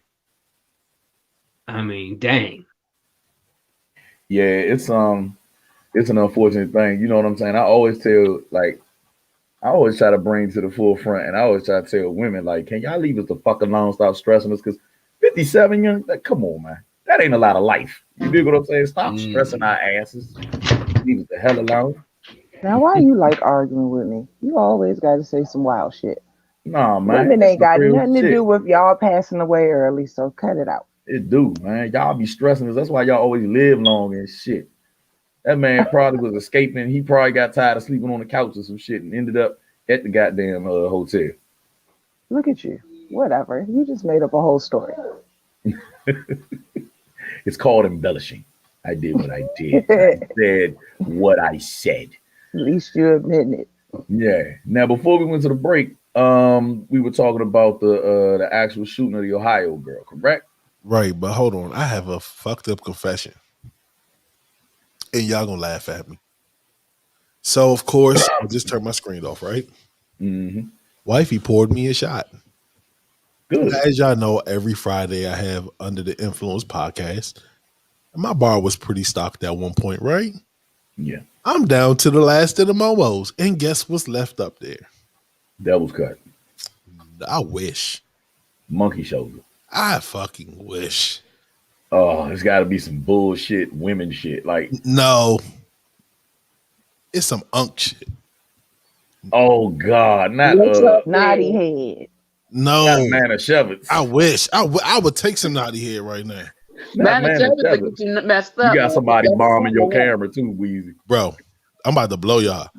I just took a shot of some E&J VSOP. Lord have mercy.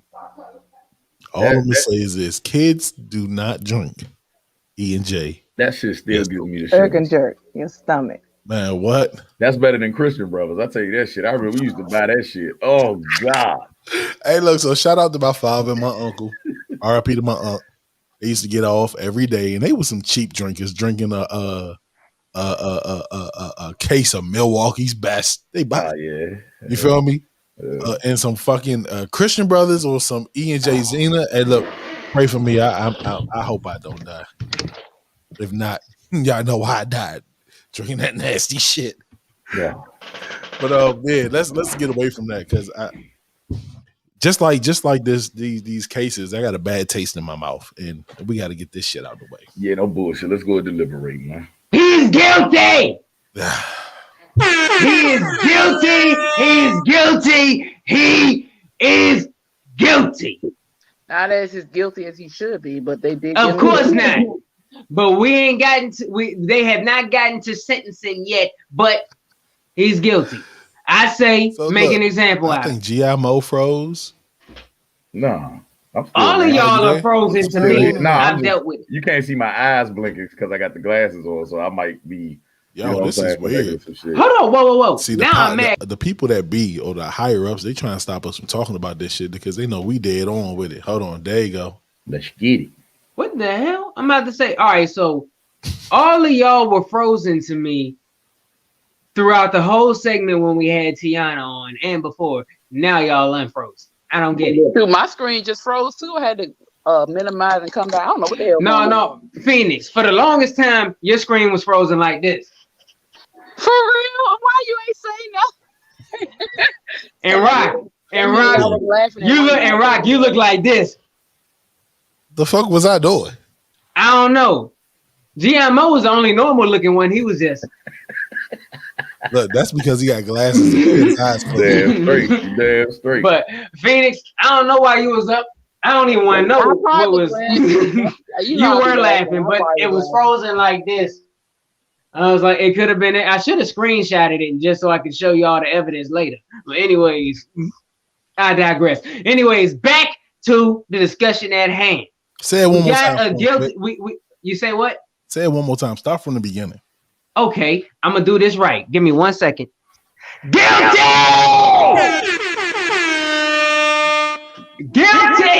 Guilty!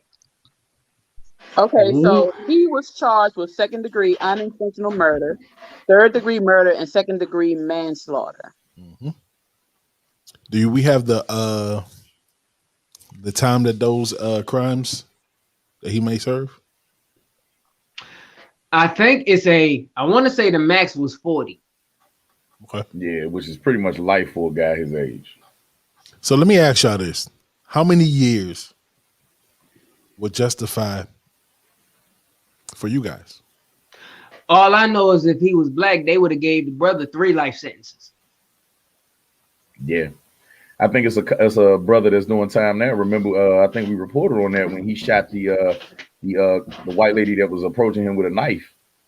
He shot her dead, and he still had to end up facing time because of that.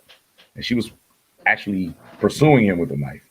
You know, It's all over. So okay. Yeah. So, I'm sorry. Mm-hmm. No, I found so for each count, carries a different sentence. So 40 years maximum for second degree unintentional murder, 25 years max for third degree murder, and 10 years max for second degree manslaughter. Life. That's life. That's his life, man. He ain't. If he gets. They probably. But like, all right. Well, no. I'm saying if he gets 40, I mean, well, that's a total. How old is he gonna be? He's not gonna get that. Yeah, they're gonna. Like I said before, this all those charges they set him up for an appeal, bro. So. He's going to get a lesser charge. He's not going to face life. I'm going to tell you like this. Probably 25 years. Somebody going to bust that ass in jail. No, hell no. No, somebody going to be like, oh, you the one who like kneeling, huh? Guess what you going to do today? Hold on. Miss Star had unmute her mic. Star, talk to us. What you got to say? I saw you. I mean, I really feel like it's up to the judge at this point, whether he, whether he gets real punishment or a slap on the wrist. Time will tell because it's now up to the judge. So let me ask you this. Of course, this is going to be the same judge that dealt with the trial, correct? Yeah. So you guys watched the trial, correct? Mm-hmm. Everybody. How do you feel about the judge? Do you feel like the judge was actually unbiased? Was he fair? He was very much so. Very much so unbiased, very much fair. Mm-hmm. Very much so. I remember not the defense, but the state had I think the defense actually brought in one of the witnesses who happened to be a paramedic or a firefighter. And no, she was a paramedic. She was the one that actually helped try to resuscitate George Floyd. And she called one of the officers a bitch. You know what I'm saying? He tightened that up real quick. Like he was like, no, won't be anything like that. So he was non-biased. Like, bro, he was really on his shit. You know what I mean? And very, straight to the point. I barely said anything, other than a couple of objections and shit like that. You know what I mean? But other than that, man, very, very quiet judge. Wasn't trying to be the star. I could see him running this case again. Okay. So do you feel like he's going to be the judge that actually provides that right sentencing, or do you think he's going to waver? Star, what do you think? I don't know yet. I mean, honestly, I don't know. I kind of don't feel like he's gonna do the right thing, but I just don't want to be, pessimistic about it. But I guess we'll see. Kind of like he played it a little too cool, right? Yeah, I really, like I said, what matters is, his punishment, and I don't think the punishment is gonna fit the crime. It's definitely not going to do that. But like I said, it's always an appeal, and I kept trying to calm people down about the celebration because they only did this to quell the people. Some shit was going to happen. They know this. This was all part of the plan. Like, okay, we're going to have to sentence your ass. You know what I'm saying? This is going to be it. But once he comes back for that appeal, it's definitely going to change things, and he's not going to do all of that time for sure. You want to know something, bro? I'm ready. I'm ready to start some shit tonight. I would have to say, bro, I totally disagree with you, my friend. I think that this judge is going to put his foot down. Why? The trial went by fast. It was no bullshit because the evidence was there. You feel me? If they let this one slide, you feel me? It's gonna be total havoc. This one is totally different. It's different from us seeing a police officer shoot someone. You feel me? Like we had to literally watch that for 9 and some change. You feel me? That's a slow death. You dig what I'm saying? Torture. You can't he can't get away from this one. You cannot get He away has to from be the casualty. He has to be the casualty. He has to be the example. Now I'm gonna tell you what disturbed me. And I might be reaching. And I fucks with the OG. On a sports level, Brett Favre had the nerve enough to say that he didn't mean to kill that man, but he just went too far. Fuck you mean, Brett? Fuck you mean? You intentionally limited oxygen to a person and say he didn't mean to kill him, bro? What else? What was he trying to do? What does the term "I can't breathe" mean? People, hey, look, just like the doctors were saying, that the lungs are just like a bagpipe or any other thing. As you exhale, it passes over the voice box. So yeah, if you have any reserves left, yes, you can always exhale and scream, or do your last ditch effort. But it was basically torture, man. And I think it was some bullshit symbolism because of Colin Kaepernick. It was the exact same knee as Kaepernick.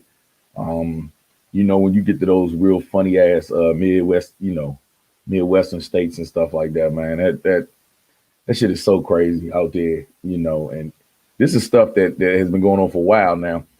Good, even better is that the DOJ or the Justice Department, you know what I'm saying, is launching a probe into the MPD, which is great. Okay, this is it's not enough. It's not enough to just get this sentencing. It's you got to go further and actually get it at its core. I think that the police chief testifying and saying that this was not what the hell we were talking about. I think that I honestly sealed the deal right there. You can't go against the goddamn police chief himself, who sets most of the standards and who is the man. You know what I mean? Who's been through all of this stuff. Yeah. Anybody else got anything to say? I mean, GMO said something. I'm pretty sure he didn't really go this way, but he said something that really stuck out to me. A few years ago, when we had someone else in office, who blew out of proportion and completely derailed the purpose of Kaepernick kneeling on the field. Now we now the world got sent into an uproar a year or so later because the back of someone's neck got kneeled on, Yeah. which is the entire reason he was kneeling on the field to begin with. Yeah. I just think the series of events are so ironic. Yeah.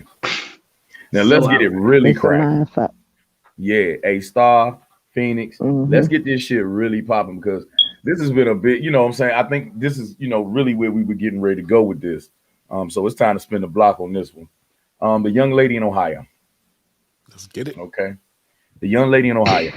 This has been the most controversial topic amongst minorities and black folks, I mean, to date. You know what I mean? Um, as women, how did y'all feel watching that footage of that young lady being shot?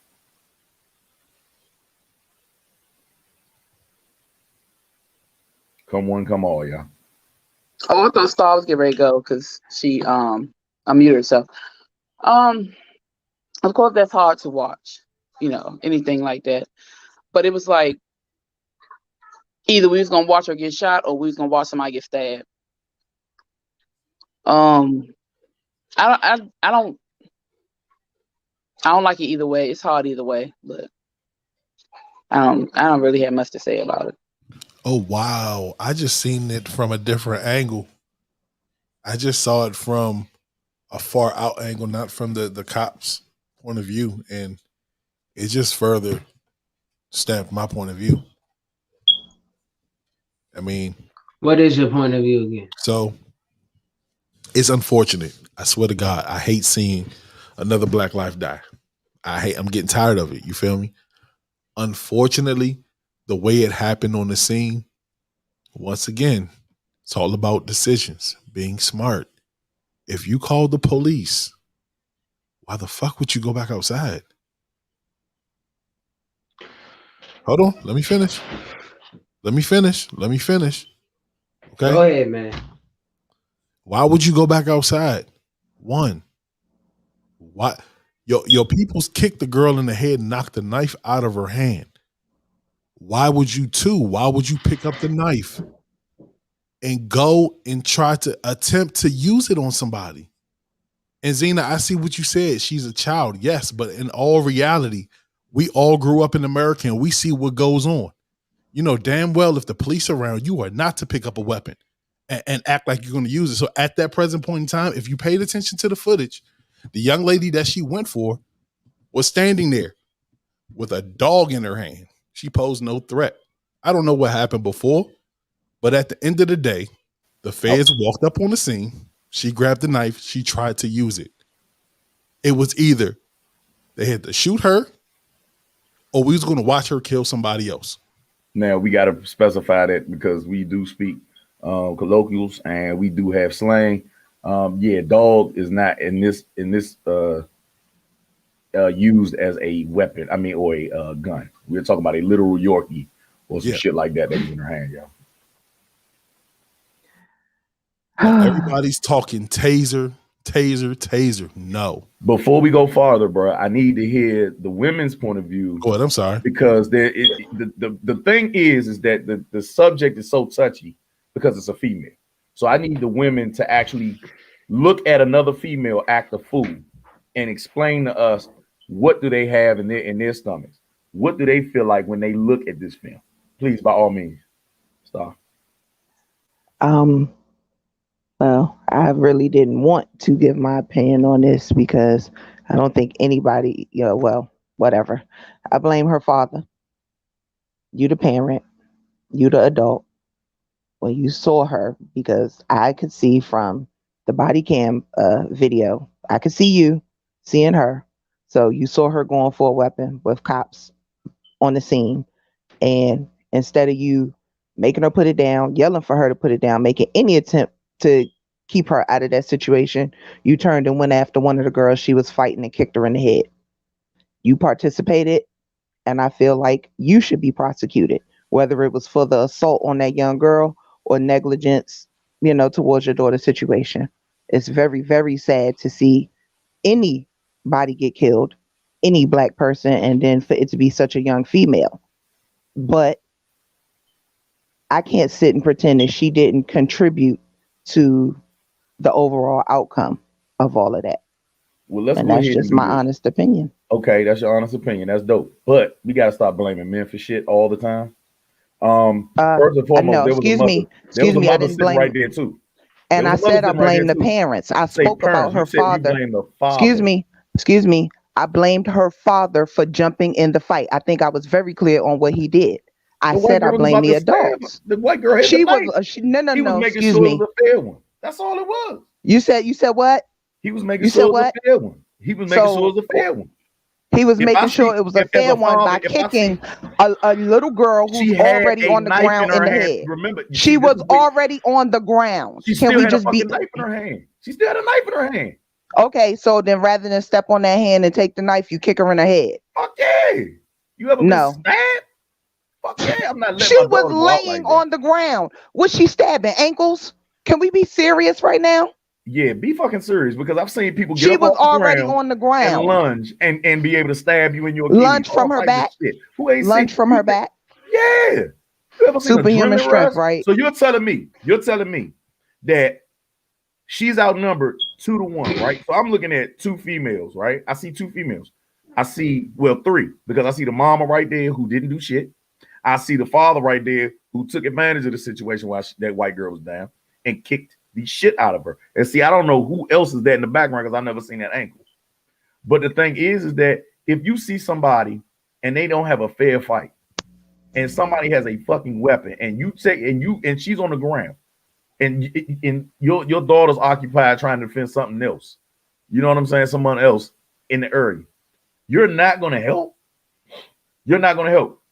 What was the help? She was not in any danger from the damn girl laying on her back in the damn grass. What do you help? Actually, she was in the tussle with the girl. That's Thank why you. the crowd Thank went you. that way. Thank you. She was already engaged. Thank you. When he kicked her, she was Yes. already engaged. Yes. You know what? I didn't want to, but let me play it so everybody can see the angle that I just seen, because we're gonna have to start holding. We can't ignore it. We can't ignore it. You feel me? I definitely agree with you. The parents do play a role in it. So once again, of course, before I run this film, because Facebook is stupid as fuck and they don't read the description, of course, this is for educational use and teaching use and whatever else we got to say under the Fair Act use. We can use this shit pretty much. And if y'all block it, we're going to dispute it and win again. Let's get into it. His standpoint, the garage across the street. Watch. It is froze.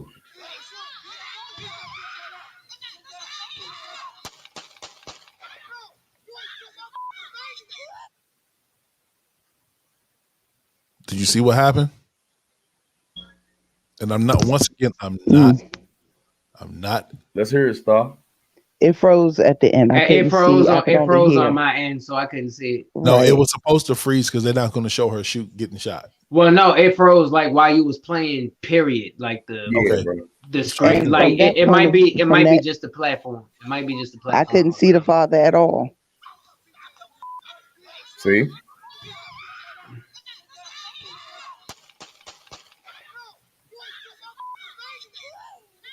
Joining me now. Okay, Star. Now, what do you think about that? I just said I couldn't see the father on that angle. What? I could not see the father. Did you see the tussle? Everything happened really fast. Everything happened really fast. It was a tussle on the ground. Somebody got up and went over. I mean, it happened really, really fast. And I couldn't see the father. I don't know what he did. Mm-hmm. Now, Zena is going off in the comments, and she's preferably. I mean, she's actually on the side of. I mean, not on the side, but at the same viewpoint as Star. And this is the reason why I wanted to bring up how women view it, because there seems to be this connection emotionally to that little girl going for the jugular. Like, in all honesty, men, we have been pretty cut and dry with this. We saw the aggression. She should have never called the police. That's rule number one as men. You dig what I'm saying? Big difference. As black folks, you don't involve the police at all costs. And then go out your front porch and then expect them to understand. All black people out there look just the fuck alike to them. They don't know who's who. They didn't have time to interview everybody. It was total chaos. The white girl had a knife. She just got out the tussle with it. She dropped the knife. She grabbed it in an adrenaline rush and tried to go for everybody. Like, you know, we didn't see everything that happened prior to, you know what I'm saying, leading up to it. But there seems to be this connection to where everybody wants to blame everybody else. Okay.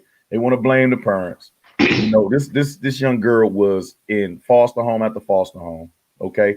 We don't know what troubles she may have had mentally. You know what I'm saying? But the way she was going, homegirl done been through a few of these battles, Joe. Like, it might have been just one of them things where pops can't even control her no more. Everybody has that fight. You know what I'm saying? It's like, you're going to have to go out there and handle that. Everybody, pretty much every black person has been through that, where the parent has to sit your ass out there and be like, don't come back in here until you dog them. I'm going to watch. But if I see anything happen, I'm going to take over. Pops was like, all right, man, you want to grab a knife? I'm going to grab his foot. You know what I'm saying? But I don't blame the parents. I don't blame the policemen. I don't know. I don't blame the parents. I don't blame the policemen. You want to know something, bro? I disagree with you. I blame the parents, because your job as a parent, is to protect your child. May I ask again? How old was this young man? They're 15 and 16, bro. All right, yeah. Why would you send your child outside to fight somebody that has a knife, bro? Now, see, you're mistaking. You're mistaking my example of getting off the porch. But literally, we don't know how that went down, because she obviously, this is the key. She obviously had enough time to call the fucking police. She called the police. The young lady that got killed called the fucking police, y'all. Now let's get this shit straight here. Okay? Rule number fucking one. You don't call the fucking police. And if you do call the fucking police, you stay your ass inside. You barricade yourself, whatever the hell it takes. But you don't call the police. This young lady may not, and she's a big girl, she may not been able to be handled. You dig what I'm saying? So they're blaming foster parents. Remember, these are not blood. This is not blood. First and foremost. You dig what I'm saying? So when young children are like that, man, or when they're troubled like that, you don't know what the hell goes on in the house. You don't even know if she torments their ass. Now you said troubled like that. Troubled like what? Because right now, today, we still don't even know if she was troubled. Having to be in foster care doesn't automatically mean you did something. You could have had some shitty ass parents that did something to you, and you had to be removed. I don't think troubled like what troubled means. Troubled means it happened to them. Troubled doesn't mean that she chose to be that way. Troubled means that somebody has taken advantage of her, or somebody in foster care is nothing but a fucking sex ring. Okay, it's very rare that these children run around here and get good homes. Most of the people that do it are doing it for tax breaks. You understand what I'm saying? I've had plenty of people that I've talked to that come from foster homes, and they've lived a living hell for the most part. Rape is a constant. You know what I'm saying? But let's get back on the subject. Yeah, you're right, because I got a couple other points I want to point out. Go ahead, bro. That's frustrating. One, let's talk about everybody that's saying taser. Taser, taser, taser. Let me tell you something. I done seen people walk through tasers. You dig what I'm saying? Tasers is a 50-50 thing. Not everybody reacts the same. So, okay, if she did react the right way with the taser, what do? You clench and you fall. Why would you tase somebody that has a knife in their hand that's in a swinging motion? Because if she would have clenched and fell on that knife, that would have been on the Fed as well, right? Okay. Then we got these crazy ass people that's out here like, well, whatever happened to a warning shot and a shot in the leg? Like, come on, yo, let's be real. And these are people that has no experience with guns. Let's be real. When you fire a bullet, you are responsible for where that bullet goes. It doesn't matter if you meant to shoot at somebody and you accidentally missed and you accidentally killed somebody. Guess what? You're responsible for that bullet that hit that person. Therefore, when a police officer shoots, and we are taught to shoot this, I was taught to shoot like this myself. You don't shoot at the leg. You don't shoot at the hands. You don't shoot at the arms. You shoot at the biggest target. That is center mass. Right? Right or wrong? Mo, am I trained wrong? That is exactly how we're trained in the military. That is just what it is, y'all. That's exactly what the fuck it is. You definitely have to shoot center mass when you're trying to disable somebody and or wound them or harm them. The leg is too small of an area.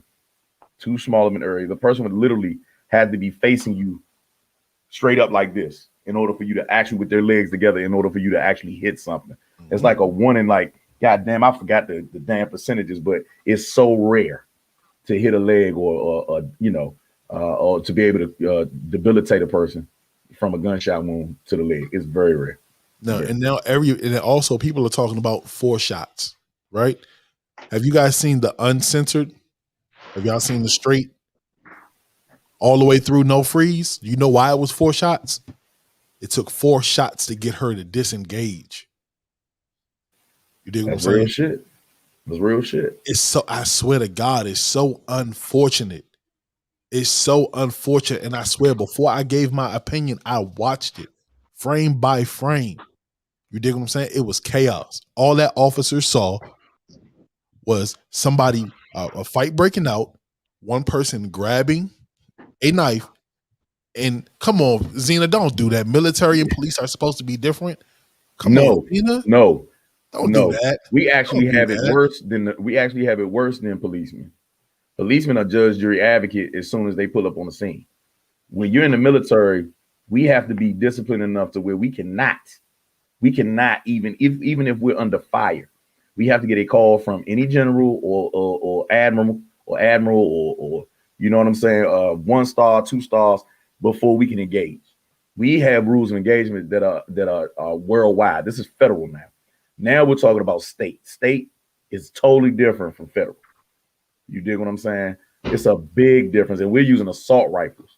So yes, it's a deadlier weapon for a bigger battle. You dig what I'm saying? So yeah, state is way different. They are out there, and it's when you walk up the total.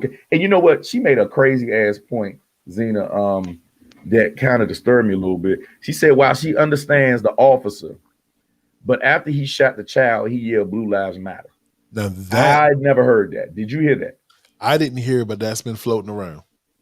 I don't think. But see, the thing is this. It was so much commotion going on in the audio. He said it. What triggered him to say it though? I'm gonna say this one time. Stop this Blue Lives Matter crap, because it doesn't make sense. You cannot compare a life to a job. You can take that uniform off at any time. Okay? You can take it off. They are a life. But look, it's not a blue life. A black life. I'm black. I can't take this off. You can take a badge and a uniform and a gun and a taser and a billy club off. Not appropriate. But anyways, not appropriate. My whole point is bullshit. The Blue Lives Matter thing, I put it in the same category as All Lives Matter. Complete bullshit, because there's no such thing as a blue light. You got a job and your uniform happens to be blue. Okay, period. The color, that's the thing. The color, then that's the problem. The color is just a representation of who they are, bro. You feel me? I honestly have a family that's police, bro, and their life matters to me, bro. Yes, their lives matter, yo. Yes, their lives matter. Okay, yes. A cop's life matter. They put their lives on the line, so on and so forth. It's not the cops who made that saying.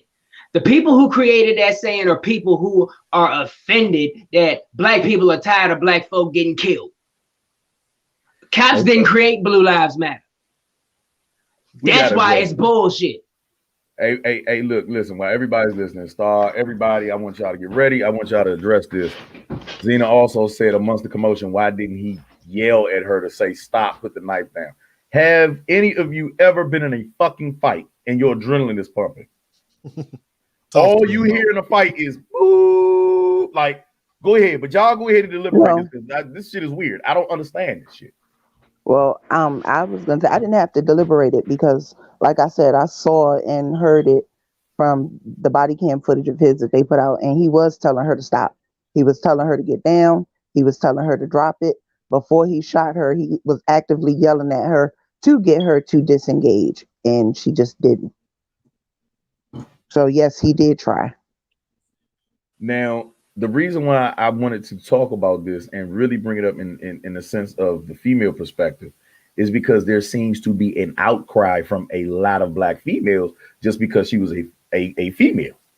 Now, we see youngins all the time, black males getting shot left and goddamn right. And I have never seen sisters sit up there and stick up for these boys like y'all doing this goddamn girl. You want to know what, bro? I got to disagree with you because just last week when I was making my point the way I made my point, it was the women that was giving me hell.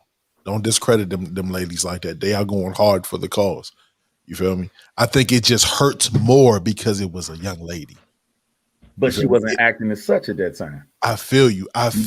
But it hurts a little. It hurts more because it was a lady. She was feminine. You know, when we think about our black queens, we think about soft. You feel me?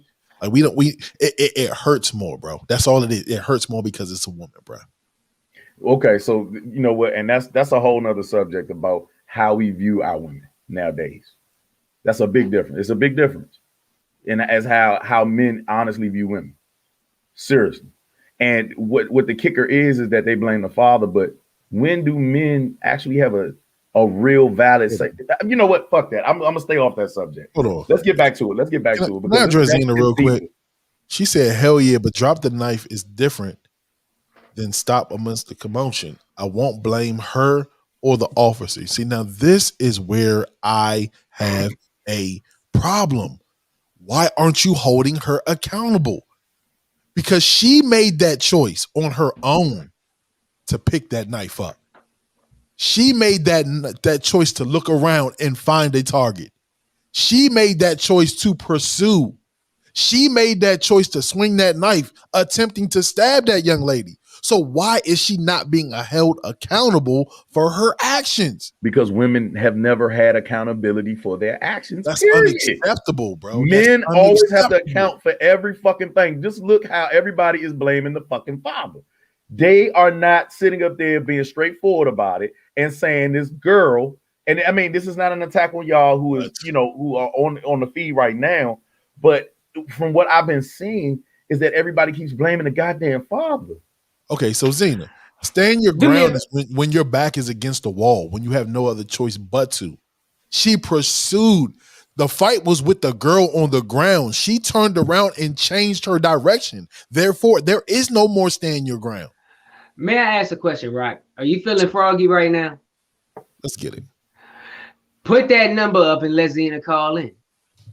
I'm with the smoke. Let Zena call in and let her have a dialogue with you. I'm getting tired, and that's the reason why I keep trying to bleed it out of y'all as women, because it just seems like y'all identify with it because y'all are emotional powder kegs, and that y'all have all been in that blackout situation. Even when it comes to abuse, and when y'all do act out violently, you get the lesser of the times, and you come back out and get a normal fucking job. I think that women are now starting to see that this shit is going to cost you, and they already attacking black women. Period. Since they can't get to us because most of us is locked up, and we can't give y'all no direction or be y'all protectors. They're gonna start killing our women. They're gonna start killing y'all left and fucking right. It's not enough anymore to just get the bulls. It's gonna get the females. And so what I'm seeing as a collective is that the women don't understand accountability. They just don't get it. They just don't fucking get it. There's a consequence for every reaction. We're not going to get something if we never been made to be held accountable. Yeah. So. Oh, snap. Just get it. No Filter Show, what it do? Hold on, can't hear you, caller. No. Press 1. To send a voicemail, press 2. No Filter Show, what it do? Hey, you already know who it is. It's your girl. Hey, What it do? Hey, do you got my pink robe? Do you got that pink robe on? Of course. Hey, Zena. got to. That's why she's firing. She wore that for me. I already know. So we have a failure to communicate, and we about to correct that situation. So Zena, Rock, come from out your corners. Talk to me, Zena. Okay. So this is what I'm saying. Okay. Do I understand the officer was put in a position? Absolutely, right? Mm-hmm. But have you seen, it's countless. Dylan Roof, he went to Burger King, right? Hold on. We're talking strictly about here. I don't want to hear no comparisons. Mm-mm. No, because it's got to be. Because I go there with him. At the end of it is, if she was a white child, she'd be alive. Period. You can't tell me no different. Again, no, I'm not. I straddle the fence. You understand? I'm not against the officer, but I'm not against that child. That child was failed. You understand? Clearly, supposedly, allegedly, she was in foster care, right? Right. Cool. People fail her, clearly, to be in foster care, right? She doesn't know what we expect her to know. We have, as adults, we done lived our lives. We done made our mistakes and figured it out and how to maneuver the police and all this and that. She really may not have known. And again, she was the one who allegedly called out for help because people were coming to attack her, to jump her. And let's be clear, me, as a woman myself, if you come to jump me, yeah. I don't trust the police for nothing. They don't serve justice. I done been there and done that for my own issues. You feel me? I got you. I will cut your ass. And no, she was absolutely wrong for trying to stab that girl. But let's be clear, she didn't have that girl by the neck where that girl couldn't maneuver. That girl's leading right there. Why? Not everybody is combat ready. Yeah, she had a fucking Yorkshire Terrier in her goddamn arm. She might have just been an innocent bystander. She probably wasn't even out there for the fight. She probably was out there just to come on, man. Really? Did you see her? She had a fucking dog. Okay. That's cool. That's cool. At the end of the day, you know what? We see the Facebook memes, right? All the memes say, with the girl in the pink that was attempting to be stabbed was your daughter. But what if the one that was stabbing was your daughter and some girls came to your doorstep trying to fight your child? And you weren't there. Let's just say you weren't even there. What is she supposed to do? What is she supposed to do? Hold on. And again, no. I'm going to be clear. In particular, there is a video of an officer I've seen like probably about a year ago, maybe, where a white boy was getting apprehended and stabbed the officer in the neck. The officer chased after that white boy. Right? He pulled his gun and realized it was his gun, put it back, grabbed his taser. That white boy, he's still alive to tell his story. My problem is not so much of the dynamics of, okay, she did this, she did that. My point is, she was white, she'd be alive. And y'all know it, whether you want to say it or not. Let's be truthful. If she was white, she would be alive. Period. So let me start by saying this real quick. First and foremost, I refuse to sit here and let this slide that you said she did not know better. She knew enough to call 911. Wait. Okay, go ahead. I'm gonna hear you out. You mean to tell me at the age of 15, or she was 16 actually, you mean to tell me that she didn't know that it was wrong to try to stab somebody in the presence of the police? Do we know her? No, do we know her mental capacity? I'm sorry. Do we know her mental capacity? She was in foster care, so do we know her mental capacity? Until that's, do we know her mental capacity? We don't. She may not have thought like a 16-year-old. Listen. If that's the case, then you can't say that she didn't know better because we don't know her mental capacity. As of right now, we're gonna assume that she's old enough to know that you're not supposed to stab anybody with a knife. Hey, what they say about assumption? You make an What they say ass about out. You make an assumption? ass When out you of you and assume, me. you make an ass you and me. So I I'm not do find it. assuming either which way. Where I'm saying is, I'm straddling the fence. Again, if that girl who was trying to stab was my daughter, okay, and allegedly the let's say the facts are what everybody is posting. These girls came to jump her, X, Y, and Z. Let's face it. We in our generation, we ain't teaching our kids to retreat. We ain't teaching our kids to go in the house and call the police. Okay, so Let's hold be on. honest with ourselves. So real quick, Let's you be honest. you bended the story to say, what if the parents were home? Let's get back to the facts. The parents were there.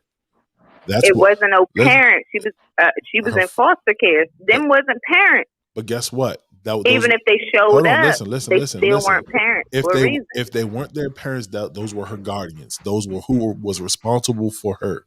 Therefore, we need to hold them accountable. Hold on, let me finish. I absolutely agree with We that. need to hold them accountable. We need to hold the 100% agree. other adults that was outside accountable. 100% agree. You feel me? 100% agree. I do. I absolutely. You ain't getting backlash from me on that. But that's the truth. It still boils down to it. We need to hold her accountable for her actions. That's my whole thing. Right. But what was her action? We don't know the backstory. What if she had been being bullied? What if these girls had been trying to? We don't know Zena, what. I'm going. There was another way to handle it. Listen, I'm going specifically from what I seen on the tape, and I seen it from two angles now. Okay. I seen her, right. the police officers. I seen the police officers pull up, and that's when she turned up. You dig what I'm saying? It felt like a situation where, I got backup. Now let me show my ass. You feel me? Right. She turned up when the police officers got there. I get you that. You I feel get me? that. I get that. I get that. But maybe let's assess that her as a child that's been in foster care might have some demons, right? And maybe it wasn't the older officers here. I can turn that. Maybe it was she just zoned out. Again, like I said, I can't say it would or wouldn't. You feel me? So you blame the officer. So was the officer wrong for shooting her? I don't blame the officer. That's what I'm saying. I straddle the fence. I don't blame the officer. Okay, let's remove foster care from this. Let's think about when we were that age, right? Let's take race out of it too. Let's think about everything that gets when I was that age, I would have been in jail because I would have stabbed all them. I wouldn't have called no police. Exactly. I would have stabbed everybody. If you was coming to jump me, I'd have cut all y'all hoes, and then I'd have called the police. These girls tried to jump me, and I cut them off. Hold on. Pick them up. At that age, if you had started fighting your mother or whoever walked up, would they blame who you're fighting or would they get on you? Say it again. If your mother or father, whoever pulled up or came up and you were outside fighting or you was doing something you ain't had no business, would they blame the other people or would they put that responsibility on you? Nah. Well, my family would take responsibility for themselves because they gonna have my back, period. If I'm being jumped, if it's a one-on-one. No, I mean, but what I'm saying is if you out there doing something you ain't got no business and you get caught, are you going to be the one to blame or are they going to blame somebody else? No, they are going to blame me. My ass is in trouble. Because you knew you weren't supposed to be out there doing it. So I want you to, because, the more I think about it, the more I look at it, regardless of foster care, regardless of us not knowing her mental stability, people who are not in foster care don't fully have good mental stability, so we can't say that. What we can say is, regardless of her living situation, she knew right from wrong. Regardless of somebody coming to jump her, she went in the house. She could have stayed in the house. I hate the fact that this happened, but we cannot take responsibility off her. We cannot. We cannot take responsibility. No, I'm not saying we take responsibility off her. The adults, the same way I feel. First of all, I'm personally in this situation. I'm not going to get the police the right. I'm not going to give them the wrong per se either, right? The adults, the grown adults, like that grown ass man, supposedly her father, that kicked a fucking a young child on the ground. That's a bigger problem. But again, let's look at it. How does this translate in mental health? Is that the reason she's in foster care? Was that her mental state? Was she raised to be that way? We don't know. But again, my period point blank motive is that if she was white, she would be alive. We don't know that. A year ago, an officer pulled over a white child, they stabbed him in the neck. He chased that white child down, a male. a male. Okay, he chased him down. He did not shoot him. He pulled out his gun, realized that his gun, put it back, grabbed his taser, and he tased him after being stabbed in the neck. He did not have to kill that child, and that is my only point. So hold on. I'm not saying that he didn't have a right. 1 second. All right, so basically, Zena, correct me if I'm completely off or on or whatever. So basically, your observation, especially with the comparison, you're putting the spotlight on the inconsistencies of how the police handle these situations. And absolutely, it just so happens the biggest differentiation in the situation is how he handled it how they handle it when it's a white person and when it's a black person involved. A cop can get stabbed up. A cop can get stabbed up by the white person, and the white person still live. Nobody gets stabbed yet. Black person dies. Is that what you're basically going at? My biggest point. Because again, I am mad at the whole situation. Do I understand in a sense the officers' actions? Yeah, but you put 4 holes in a child, right? Let's stop. You didn't think twice. Zena, and let's put that in again, perspective. That's not a child. No, listen. That is a preteen. You got 2 more years. Hold on, no, because I want to put this in perspective, because I said again, women have a weird thing of switching up. Because if it wasn't a female, you would be saying that's a grown ass dude. Y'all would place a lot of responsibility on the teenage boy. I have a daughter. I'm not going to say that because I have a son and I have a daughter. I have a 2 years from now, 2 years from now, she'll be 18, and y'all would dress her up in provocative shit and say that she's adult enough to do adult shit. No. Women do this shit constantly, and then all of a sudden she has no responsibility for her actions.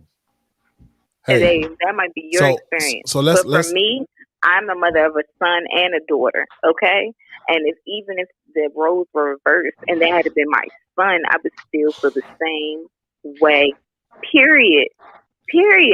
This is a child. So Zena, what other options could be exhausted? Can I ask you a question? Why was she trying to stab that child? Why? What happened?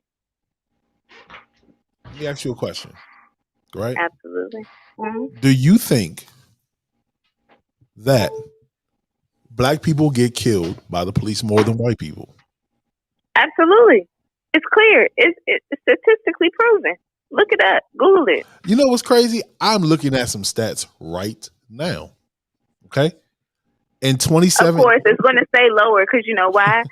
Black people are the minority versus the white people are being the majority. Let's be clear. Hold on, listen. Shit, that is facts though. Listen, hold on. But we're talking about the number of people. But the number of people is irrelevant if you don't counter the fact that there are more white people. There are more white people than there are black people. Zena, you're not about to get me on technicality. If so, you mean to tell me just because? Hold on. Listen. Hold on. Let me ask you a question. Let me ask you a logical question, right? Okay, so me and you go out to the field and we picking some apples, right? We're gonna have some fun with this one, right? You got a big you got a big basket, right? And I got a little basket, right? Mm-hmm. Right, my basket is full and yours is like halfway, right? Right. Okay. Who got more apples? Would you say I got more apples, or would you say you got? Yeah. No, I would say you got more. How? If yours is full and mine is half full. And see, that's wrong because you're not counting the actual apples in the basket. Smaller. Exactly. So the numbers, it don't matter who got. The only way you can figure out who got more is if you count them. So I said I'm looking at stats right now, and it's weird because I looked this shit up last night, and I was like, yo, they kill us more than them. But I'm looking at these stats, and these stats say otherwise, unless they were manipulated. You feel me? But they're killing them more. Do you trust the government? Fuck no. Okay, so again, there you go. I'm going, but see, now, for argument's sake, my thing is this. But hold on, wait a minute. Time out. Period. Now let me tell you where I got you, because at first you told me to go check the stats, like you trusted the stats. But when I pulled it, but hold on, listen. But when I pulled the stats up and it wasn't in the favor of your argument, all of a sudden the stats could possibly be manipulated. Because we know what it is. Let's just be clear. Come on, this has been going on. We 400 years behind everybody. Ain't nobody been concerned. Again, how many Asian people died and all this money was denominated to them for Asian hate and to protect against it, right? We've been here. We built this. We've been done it, right? They ain't giving us nothing. This is all propaganda. This is politics. We can't fall for the politics. What we got to know is the truth and the history of who we are and the people that passed it down generation to generation. Because let's be clear, no one is going to give us the real truth. The history books that these children read in schools are written by who? Not us, them, right? What in the hell We site gotta is be this? realistic in a situation. We gotta be realistic in a situation. Again, I stand on the fence where I am not against the officer, so to speak. You feel me? But I also stand on the side of a child that died. And why did she die? Why did she die? Because of her decisions. Why did Dylan Roof get walked out and go to Burger King? Why? Because at the present time, Dylan Roof was not posing a threat. That young lady was a threat at the time that she got. Oh my God! You just said, "Yo, you're not gonna do this Dylan Roof thing with me. You're not gonna do that. No matter what you feel, no matter what you feel, Bro. no matter what you feel. Let's be honest with yourself. Tell me the truth, honestly, from your soul, okay? As parents of Black children, if this girl was white, would she be dead? Yes. What do you believe? Yes. Yes, she That's would. what you believe. Yes, she would. I feel like in this situation, particular, this one, she would be dead. It don't matter what the color of the skin was; they would be dead. That's just my personal opinion. Fair enough. Because look, body cam footage gonna sit up there and show that cop just watched that young lady murder somebody when he had a chance to intervene. It doesn't matter the skin color. That whoever it was, if they was Black, white, Latino, Asian, so then why mermaid, did he they would have got popped. shout that Blue Lives Matter after he killed a child? Why did he feel the need to shout that Blue Lives Matter? And look, and you want to know what's crazy? My question, I want to say, I want to know the same thing, but also in the same breath, in the midst of commotion, you don't know what triggered him to say that. Maybe somebody screamed to him, "Fuck is you doing, nigga? Don't you know Black Lives Matter? Fuck you." And in the midst, that was his job. Ain't that what why do we expect so much more of regular everyday citizens than we expect of trained, quote unquote, officers of the law? Yo, they're people too. Players fuck up too. That's the poison. Players. We ain't talking about players. We talking about trained officers. Let me tell you like this. Law. I don't and excuse my language, I don't give a fuck how trained you are. You're going to make mistakes because you're human. You dig what I'm saying? No, I don't know that. Listen. I have an uncle. Y'all heard me call in before and tell you about my uncle. That was an MPD officer listen. And retired after like 30 years. Listen, how many people has he shot? Listen. But Zena, but guess what? That's only one person. You feel me? That's one person. No, different. Listen, hold on. Let me finish. Listen, okay. Zena. Okay. You're right. Okay. It is more people than that. It is. It's unfortunately that the media is putting out all the fucked up shit. You feel me? True. I guarantee you didn't see how, I forgot where it was. I think it was California, where these 3 officers was arresting this minority, which was a Latino lady, right? And she was resisting arrest. And one officer stood up there and 2-pieced her in her face. The other officers pushed her off and was like, no, whoa. They corrected that man right on scene. But see, guess what? Y'all don't see about that because that's not put in the forefront. You dig what I'm saying? No, I do agree with that. I do agree that the media does cause dissension. I do agree with that 100%. I'm not going to deny that. Again, like I said, my case in point is that this whole situation is tragic. Whichever way you fathom it, okay? It doesn't matter. However, a child should not be dead because we have seen it. I'm sure you all seen not that long ago the officer that was trying to detain somebody for not wearing a mask, and he pulled a hammer, and the officer was in the truck, and he drove off with him. And guess what? That man is alive. So why did this baby girl, okay, that we don't know what she has or hasn't been through. We don't know what she does or doesn't know. We don't know what she was or wasn't taught. Clearly, we know she was taught some foul shit because supposedly the man that was her father was kicking another child. I wish you So would what was stop she bringing taught? up that damn So point. why? If No, the why young do you have girl to die? within a I'm if asking my for if your your child. daughter, Okay, hold I on, got a Zena, daughter. hold I on, got a daughter. hold on, because you on repeat. You spinning the block, and it's time to go ahead and did this shit. If I am the savior, if I am the enforcer of the household, and I see my foster child, my blood, anybody that I care about, my niece, your child, Phoenix child, any of these little girls, okay, at 16, damn near big as the goddamn police themselves, okay? And listen, if I see her tussling on the ground and I see a knife come out, that's not a fair fight. I'm going to kick the little bitch too. You understand what I'm saying? Why isn't a fair fight? I'm If gonna kick multiple the people shit out that choose kid. to jump this I'm gonna female, kick. what's she supposed to do? I am What going is to she go supposed to to do? prison over mine Listen, because Zena. I listen. No, The I'm girl that serious. came to her I'm going to house prison brought over the mine. knife. Listen, Zena. The girl that came to her house to fight her brought a knife. You feel me? The father kicked it. Your father kicked it. He did right. He did right. What was he not supposed to do? He's But supposed it to stand just so there and let her happened. get shanked. But here it is, where the mistake came in, Zena, and you got to fucking address this because we're black, is that you don't call the fucking feds on yourself. Of course, but was she taught that? That's my problem. I'm not. No, I Why agree should with she that have to because be I taught wouldn't that in call the today's feds. temperature?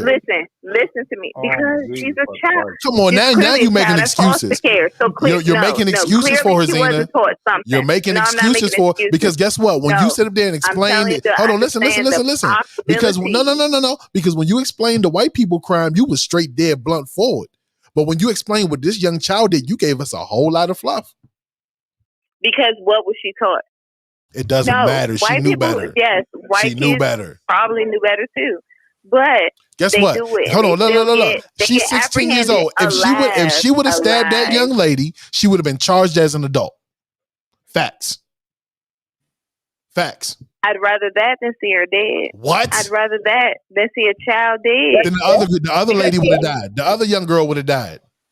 Either way you look at it, somebody would have died. Y'all Hold on, wait a minute, Nobody Zena. knows that. Wait a None of minute, us know Zena. that. Look, let me tell you I don't know something. it. Let me You tell don't you know something. it. Hold on, listen, None of us Zena. know it. I sat back and downloaded the footage and ran it back frame by frame. The officer did not shoot that young lady until her arm was up in the air going towards that young lady's neck.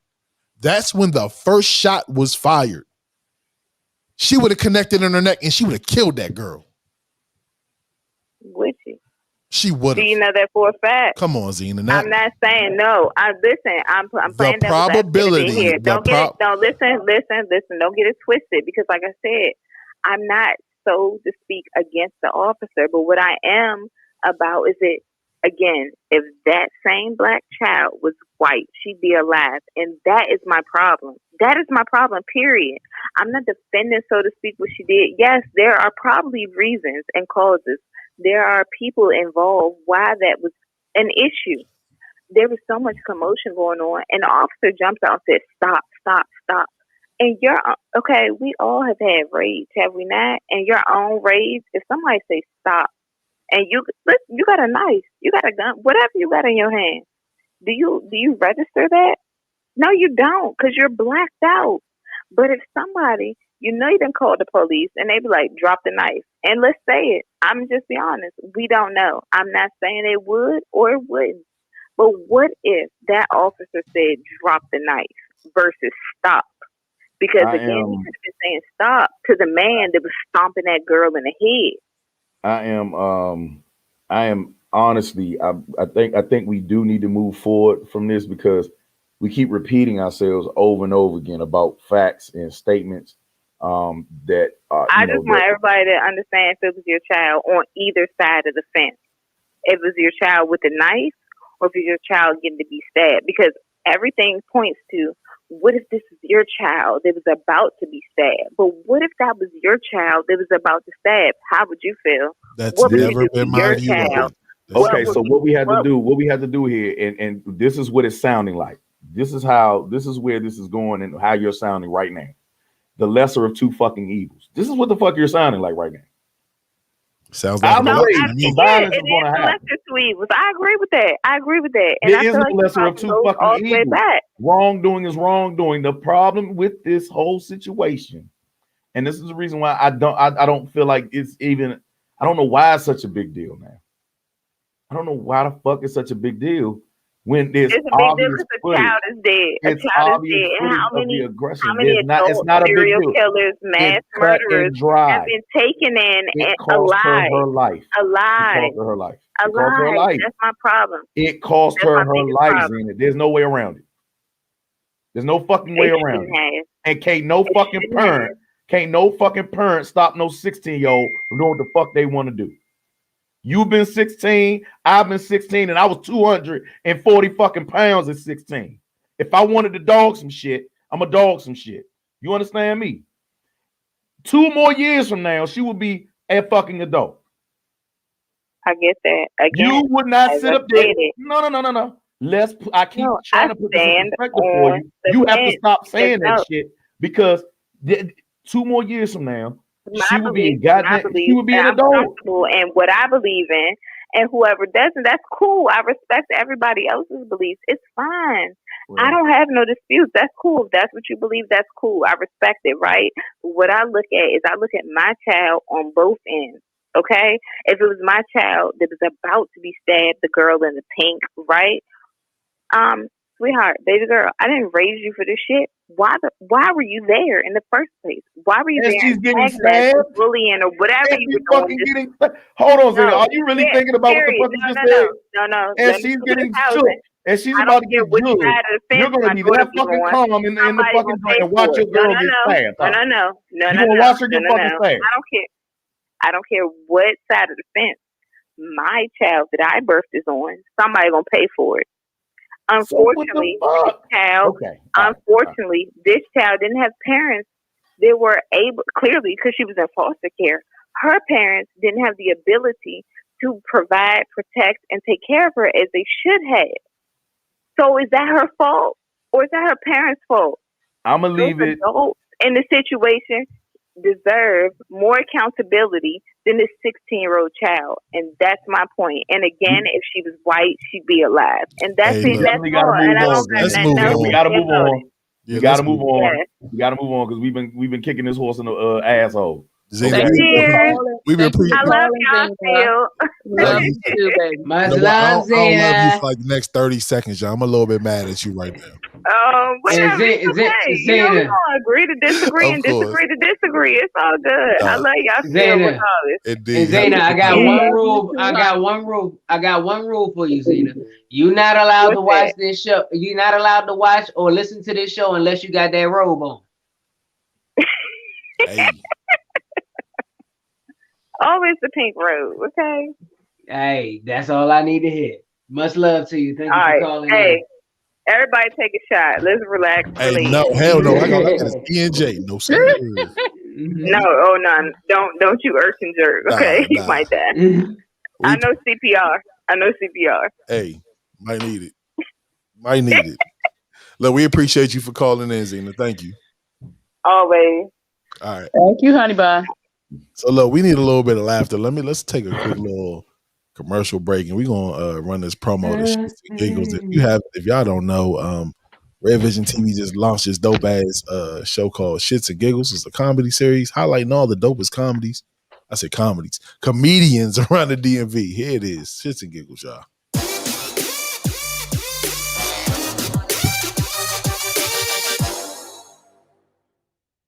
Get baptized.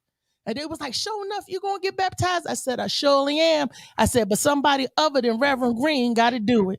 Now, this man, Reverend Green, he was about 4'9" and about 100 pounds. Now, I was 400 pounds at the time, okay? Now, I'm like, Reverend Green, you sure that you don't want none of these deacons helping you baptize me? No, child, I don't need no deacons. I've been baptizing people for the last 30 years. I said, that's what I'm afraid of, Reverend Green. He come to about right here. I'm standing up, this Reverend Green, y'all. And he gonna dip me in the water. I said, well, Lord be with you, because we need it. We need a prayer. So they helped me down in the water, the other deacons, and everybody shaking their head like this. And I'm like, I can't swim, y'all. Y'all know I can't swim. They say just hold your breath when he pulls you back. He gonna bring you back up. It's only gonna take a minute. I'm like, y'all gonna be there? I'm like, no. They was like, no. Reverend Green, you know, he say what he say. Then he dipped me back in the water. I said, whoa, Jesus. I'm back in the water and ain't nobody, you know, I'm like, and then I see Reverend Green face in the water like this. I said, this motherfucker trying to drown me. Motherfucking shits and giggles, man. Hey, look. If y'all not here, make sure y'all go to Red Vision TV. Yo, I had no clue Reese was that funny, yo. She said her name used to be Stop. That took me out. I'm just saying. Oh, shit. Hey, look, if you seen episode 1 and you think episode 1 is funny, oh my goodness. Episode 2 is going to take you to a whole another level. Man. All I'm gonna say, if you're sensitive, don't listen to it. Man. They might be cool, so they won't be so damn sensitive. You know what? And I will give G Baby this, man. He's very edgy and very wise about his choice of words. Believe me, it was classy enough, just edgy enough to slightly offend you, and he brings that shit back, man. Very, very Chappelle-esque, I must say. Yeah, exactly. Exactly. Hey, and much love to Reese and DJ Sly Ty. You can actually catch me on their show this week. Morning Mac Show. Oh shit. Y'all don't know what's gonna happen when the villain pull up. I'm pretty sure it's gonna be a lot of tickles. Better watch Reese, bro. I ain't scared of her. I ain't scared of Reese. All right, okay. The only Reese I worry about is Reese cups because I'm addicted to them. Hey, yeah, she funny as hell, man. So shout outs to Reese, man. If y'all, hey, listen, man, y'all need to start messing with us because, hey, listen, she'll tell you herself. But from the promotions that we've been pushing, she got phone calls from other promoters, man, to go do her due diligence and her calling, y'all. So if y'all don't get it, man, if y'all don't get it, just because we're not in the studio and you see, you know, our houses behind us and everything, man, we are busting ass around this motherfucker trying to get more content and more people in the forefront so that they can eat. You know what I'm saying? So, man, it's a labor of love, man. We love everything about y'all, man. Yeah. Powering through and busting ass, right? You understand me? All the way. One and a half ply toilet paper. So look, so we doing a fundraiser soon, and if we raise a certain amount of money, there's going to be a challenge that's being done. You guys want to tell them about it? Okay. So yes, we're doing a fundraiser. Everybody out there, Nikki, Zena, Don, all the people that fucking hate me. Okay, everybody that fucking hate me. That we are trying to, you know, do a fundraiser for the No Filter Show. Okay, so that we can, you know, get a little cash so we can move forward and try to get a venue. You know what I'm saying? So that we can actually bring more talent to the forefront naturally. It's always about everybody else. It's not about us. You understand me? But this challenge here, y'all, is going to be amazing. There's a Filipino delicacy called balut. You can go look that shit up. Go look it up right now. I'm about to put it on the screen now. Okay. Balut. Oh, trust me, bro. It's not as good as it sounds, bro. Well, it doesn't sound good, so I don't know about how it's not as good as it sounds. Because if it's anything like it sounds, I'm pretty sure it's terrible. Oh, it sounds like a throw, like you're about to throw up. So as soon as he pulls this image up, I want everybody to understand that the more money we raise, the more of these we will eat. It's going to be me and Wheezy. So because balut sounds like a digestive disorder. It's going to be. What the hell is that? When did we discuss that, Mo? We saw that Shock G9. Oh God. Yeah, that's what they eating, y'all. Oh man. So our challenge team of G.I. Mo and Wheezy will be eating these embryos. Quick. I think that you should join in. Yeah, you're in this one too, quick. Does that mean you're into it? Does that mean you're in it, Rock? No, Rock has the film. No. Rock don't gotta film nothing. I can get Tionnah McRae in here to man the camera. Nah, you can get in on this. Actually, I'm thinking about doing a spicy challenge. Either I'm No, you finna eat these balloons. No, sir. Hey, bro, yes, look. Sir. Let me tell you like this. Me and G.I. Mo and the Phoenix had a conversation the other day. Almost 45 minutes. I wasn't part of this conversation, so that don't mean shit to me. All right, so look, I'm gonna tell you my answer in 4 different languages. English? No. Spanish? No. Well, wait, before you even get to language number 3. Black people. Why can't I have this? Why can't I have the same argument then?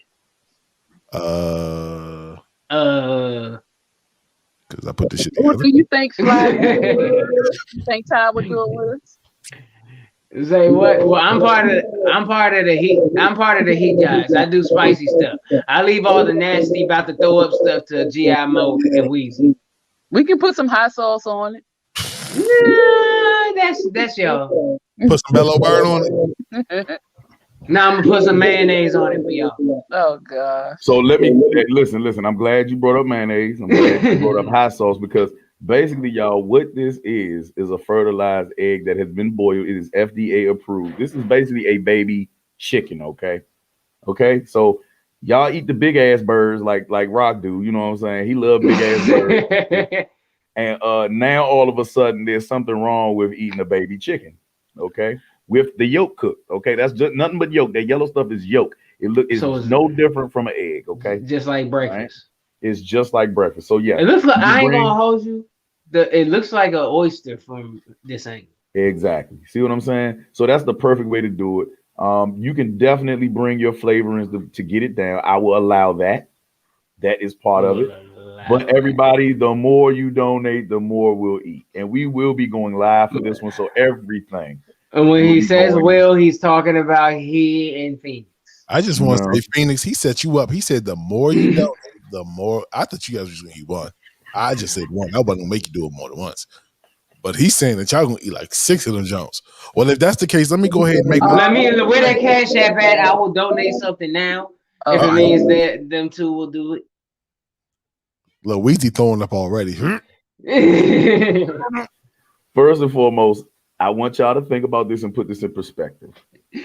Mayonnaise is nothing but whipped fetuses, okay? With oil added to it. And chicken embryos. That's it. It is a whipped fetus, okay? Now, she just so happens to be the champion of whipped fetuses, okay? All right? So I expect for her to still be able to chunk this down. Make sure you're starving. Make sure you don't eat 4 days before. Yeah. Make sure you're really, really ravaged. You know what I'm saying? And you're ready to go zombie, full zombie. This is how the apocalypse is going to be. We're going to be eating shit like this, okay? So this is a survival food. This is great. It's preserved. It is cooked. It is in its purest form, everybody. So yes. The only time I've seen people eat something like this was on that show Fear Factor.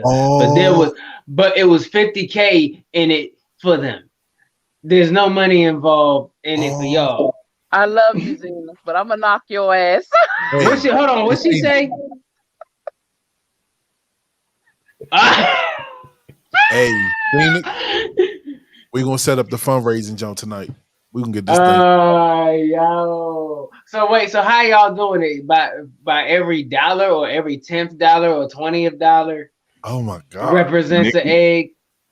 Nikki, we gonna need that. I think every 100. Every $100 represents an egg. Yep. Rock, let's go half on a 5-piece. Oh my God, no. God damn, that's 5 eggs. Y'all gonna have to make an omelet. So what? I'll bring my fucked up clothes. Let me tell you like this. I don't even think you gonna make it through a whole egg, bro. I don't give a fuck. But I still gotta try all 5 of them, 6 of them. I'm gonna get a dozen. I'll probably get 2 dozen just in case. So that'll be what, $1,200? Don't get that many. Don't get. Bro, you gonna eat 24 of them Jones, bro? Yeah. No, it won't. You know what, bro? It's gonna be my compadre. My compadre. You want to know something? That's 12 and 12. Yep, that's $1,200 a piece. How you like your eggs? Scrambled with cheese? Nah, I like mine boiled Look with at her licking her lips. Are you? Is your mouth getting watery already thinking about it? Not in a good way. Mm-mm. Put some old bay on them. Just think of the first time you probably sucked some balls. Just think about it. It's probably the same texture. You know what I mean? Whoa. You don't All chew right. balls, okay? You don't chew balls. Yeah. All you got to do is slurp it down, Joe. Oh man, You so crazy. But Mo shitty finna get it. Hey, bruh. I bet you can't eat 6 of them, bro. Well, hey, where's the money at? We have to raise money. We got shit to do, everybody. This is Show for us the the team. money. I don't understand why I'm the only one that is willing to go to the extreme for the team. Because guess what? You're the oldest one. You know Yeah, what? you're in the middle. You're in the middle of bucket a. list officially started in March, buddy. And judging by Yeah, all dog. the hip hop legends that are gone early, I ain't got that long to live, y'all. So make this shit count. Come Yeah, on, you're in a pre midlife crisis. Yeah. Make that shit, make it work. Okay. Hey, Hey, look, you listen. taking me Y'all with better you. take y'all stimmy Okay, checks I'm going with and him. bring your ass. Mhm. It's gonna Take be them an stimulus eggathon. checks. I will sit on live camera, and every time we get $100 donation, I will subject myself to every fucking egg in that thing if I have to. And Femi, if Bro, you what if we need to, raise 5 G's? if this is not your lane, I will sit there and be tormented by everybody in the fucking room. I will get 2 dozen. So if we get that much, then we'll just eat 12 apiece. So what you gonna do with the rest of them if you don't eat them? I'll probably be throwing them up. Hold on, Nikki said she will pass. No, Nikki, we need you to donate. Show us the money. If you thought seeing him Earl mayonnaise was funny, imagine a boiled egg. It's Yo, all chicken fart in there. God damn. You know, All good, though. boiled eggs smell like ass. we can boil everybody, them. that is next. Yeah, That is that's coming up. wild. And I don't understand. You know what? It's going to be a live event. So maybe we should have the Heat Gods come up too. We'll have that live. Y'all can do y'all challenge and everything. We can we'll have a marathon, you know what I'm saying, and try to see how far we can go. So I say the first official Heat God challenge as the Heat Gods need to involve that bellow burn. We are officially gonna give light to the bellow burn challenge. Do the kill switch. We will do the kill switch. Bellow, if you want. Did we have one that's hotter than that, or that's it?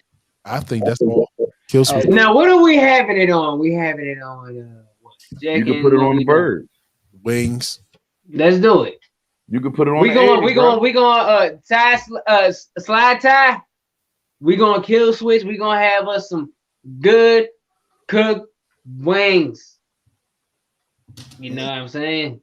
Let's get it. We gonna do Look, it. we got about 25 minutes before we wrap up. So we got like what are we talking about? The topic of the night was we can't talk about the half married because Star not here. She's the one brought that up. But. I mean, yeah, Star got a little sleepy, ladies and gentlemen. So look, real quick. So the question was, I forgot what the question was. Brain fart. The 6-month one you talking about? Thank you.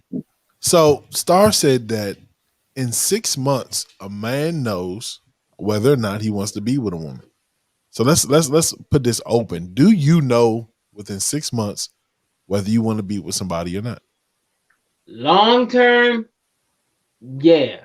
I would say I say because within a certain amount of time, you know whether you want to prolong the situation to see where it goes, you know, so that's reasonable, you know. So to be with them like for ever, like on some next level ish, maybe that's a reach. But I say within that time, you know whether you want to continue on, so you can see what else is going on here. So maybe you can see whether there's a long term in the future. I mean, GMO, Phoenix, one of y'all. We talked about this on our show yesterday, and it didn't pertain necessarily to the 6 months. But the thing that I want every human being to wrap their fucking minds around, okay, from cooking all the way up to secular education, you will sit up there for 1 to 2 to 3 to 8 to 15 fucking years for a doctorate and all this shit to learn one fucking practice, to learn a subject, okay? You will sacrifice money, time, and effort in order to get to know some shit that's in a book. Why are you not doing that in your goddamn relationships? Why do you not understand that in order to graduate into a beautiful, flourishing relationship, it takes fucking time? I digress. Is it my turn? Yes, sir. Really? Well, see, I'm like style. I'm different. You know what I'm saying? First of all, it takes 6 months for me to even figure out if I want you to be my girlfriend or not. For me to even give you a title. You know what I'm saying? I feel like people do the best acting. Speaking of that, it kind of reminds me of our new short film that we got coming out. You know what I'm saying? Plug it. You know what I'm saying? Just friends. But when you first start talking to somebody, you're never really yourself because you're trying to feel this person out. You feel me? Like how many times you've been talking to somebody and they say that they fuck with something, you feel me? And next thing you know, they never liked it in the first place. You dig what I'm saying? So it's kind of like when you date somebody, you really won't know them until you move in with them. You feel me? They can fake it while they with you. You feel me? But when they go home, they themselves. You feel me? When you wake up next to somebody in the morning and they forget to fake, oh yeah, you know what it is. That's me. Okay, but also when it comes to that aspect of real and fake, things have gone so left and so awry in relationships. We see this all the time because this is the microwave age, right? So we see it with celebrities all the time. We see these quick marriages. We see all of this stuff that goes on in front of a fucking camera. Okay, you gotta slow down, everybody. Why is it that women, because it's only women, there ain't no fucking men out here rushing no damn murder. I ain't gonna hold it. Unless they desperate, they on their deathbed, and they just trying to give away some goddamn money at 70 or 80 years old. But most human fucking males are like, young, I need to take my time. Like, I can't rush this shit. Why do women feel the need to rush when they took their fucking time in their whole phase most of their life? What the fuck? Now you're out of your whole phase. Now it's our time to settle down. Because a lot of women go by what they call it, that biological clock thing. Mm-hmm. They go by that. In their mind, all they hear is. They wasn't hearing that when Lizzo was on. They wasn't hearing that when Hot Girls was on.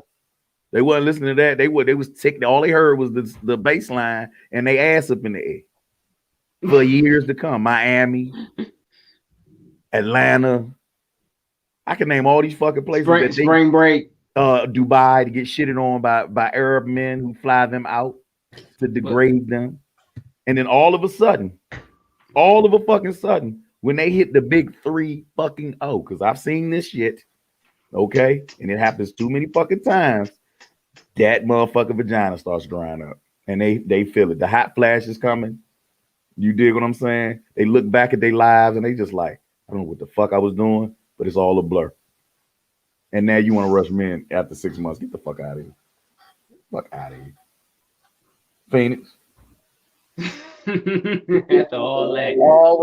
Always coming after the rant. I was gonna say 6 months is not enough time. I was really gonna say I agree with y'all. 6 months is not enough time to know. I mean, you have the inkling that you may want to be with this person for a while, but 6 months is not enough time to know if you really want to marry somebody because you don't know them. That's kind of like 6 months is when the shades start coming off, when the stuff start falling. So yeah, that's too soon. So wait a minute. So the question was, is 6 months enough time for to determine whether you want to marry somebody? Mm-hmm. All right. So I stick by my answer. No. So that's not even on in my mind. That's not even on the table yet because I don't even know who the hell you are yet. Exactly. You could have for all we know, you could have like some ish hidden in the floorboards of your bedroom that I don't know about. I don't know you just yet.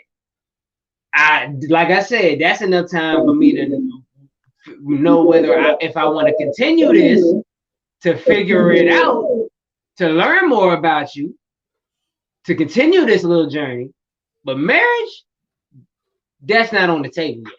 Now, a lot of women also get, a little fairy tale-ish because grandparents got married early. People they know got married, known each other a week, a month, 2 months, got married. So it's kind of like you're looking at things that happened before, and you kind of, well, my granddaddy or my grandmother did this, or I know somebody that did X, Y, and Z, blah, blah, blah, and how come it can't be the same for us? It's different, though. It's very different. That's a different time. This was before social media. This was before all this little filterish-ish, people literally were raised different. People lived different. People were in close proximity, Just everything is all around different, There's people who I feel I've ran into people.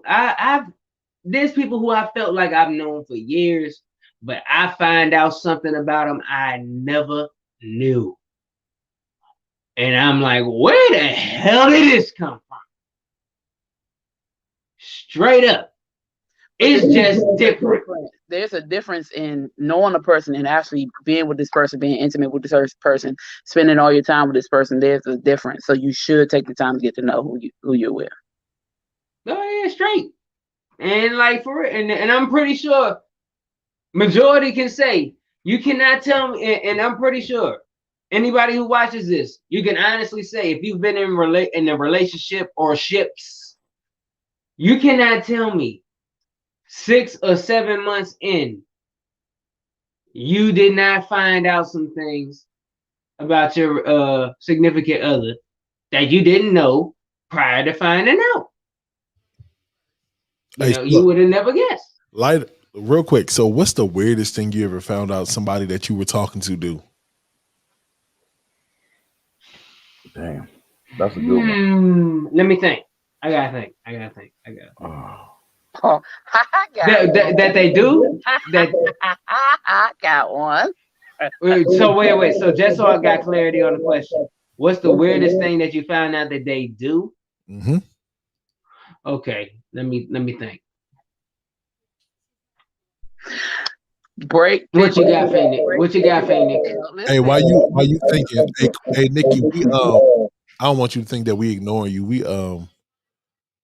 We actually talked about this like a couple hours ago. Thank you for letting us know, though, just in case we. Yeah. Appreciate it. Yeah, this was bragging news. Okay. Break their big toenail and chew it. What? Toe cheese. I know I just hear that shit, but yeah, that's very odd. It's very fucking odd. I can't understand how people do toenails. Yeah. I mean, as a little kid, I get it, but as an adult, no, that's adult. That's adult. Damn. Man, they make Fritos.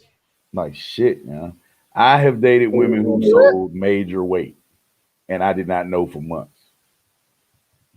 You was with Griselda?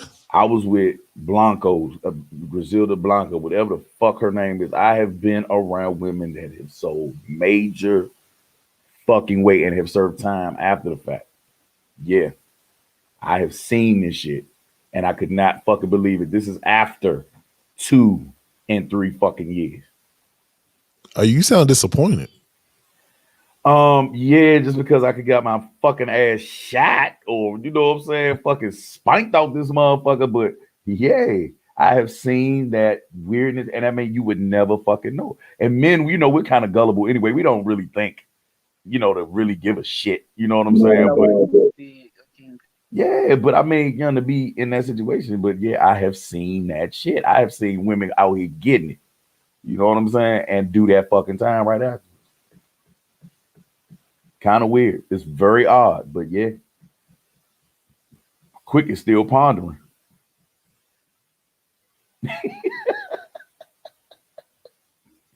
Hey, you, bro. Mine is something so simple. Me and wifey cook eggs different, and I just think it's weird. Yeah, she scrambles eggs inside the pan. I beat the eggs before. Like I beat the eggs, see the egg. My aunt used to do that. She used to crack it in the pan, didn't do it. No, I do mine in the bowl first. Yeah, it's and because I asked her to cook for me, you know what I'm saying? I can't say nothing when she do it, but at first I used to stand there and be like, who taught you how to do this? Like, this is so wrong. All right, I got one. Now, I occasionally would talk in my sleep, right? Occasionally. My girl takes it to a whole nother level.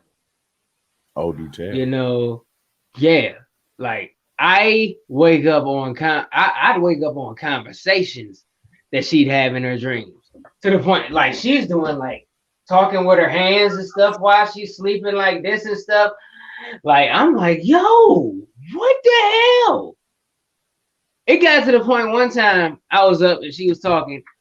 I was like, let me say something to her. And she'd say something and I start talking with her as if I'm the person in her head talking. And she'd say something back. And I would just say some outlandish shit. And see, and one time I said, what did I say? I don't remember what I said, but I said something so outlandish. When I say outlandish, I mean GIMO level of outlandish. And in her dream, while she was dead asleep, she was like, the fuck?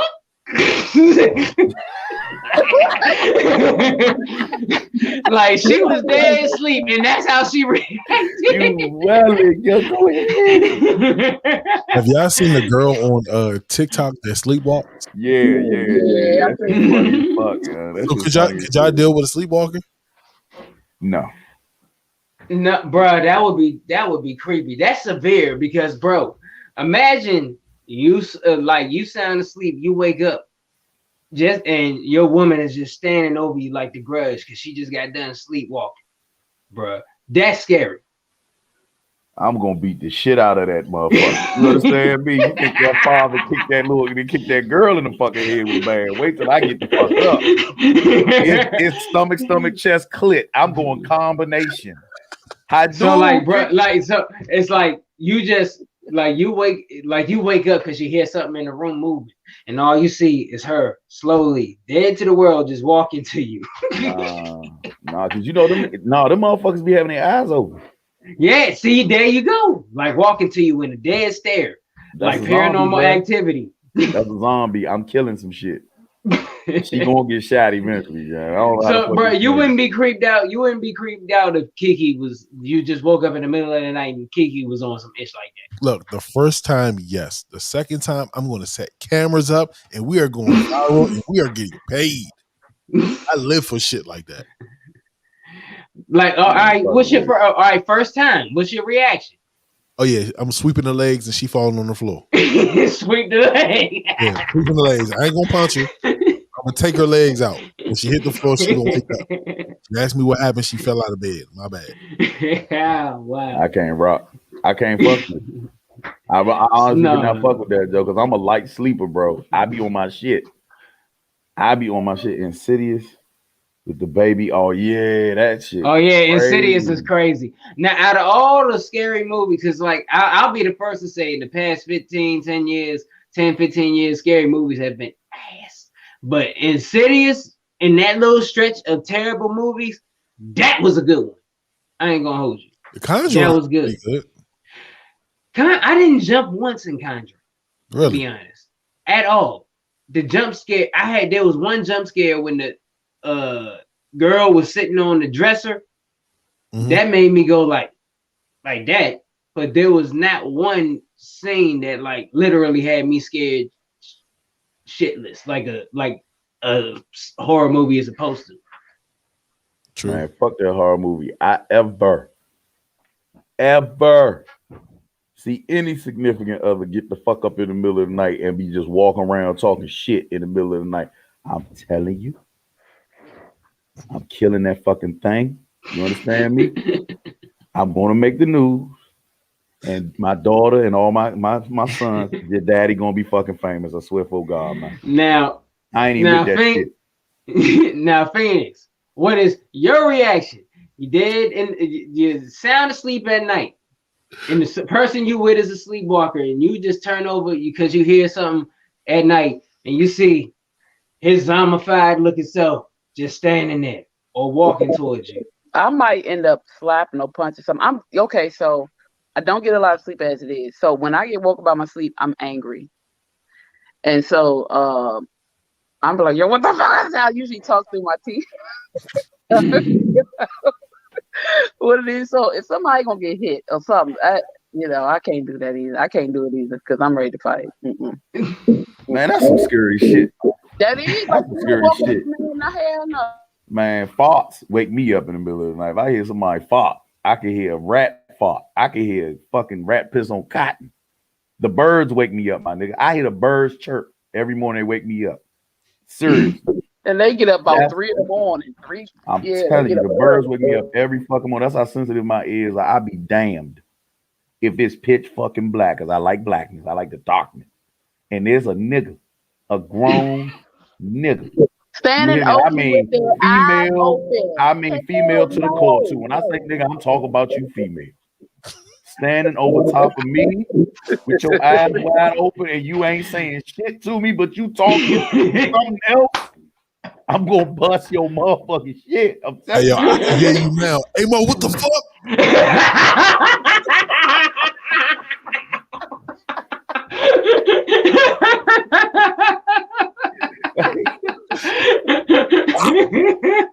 Hey, bro, I'm cracking that shit, bro. When they wake the fuck up, they gonna regret every bit of that. They gonna learn something. You hear me? Correction. He said when they wake the fuck You're not hearing everybody else burn out. Because he said you're going to sleep for real. Hey, you want to know my theory about sleepwalkers? You said what? Want to know my theory about sleepwalkers?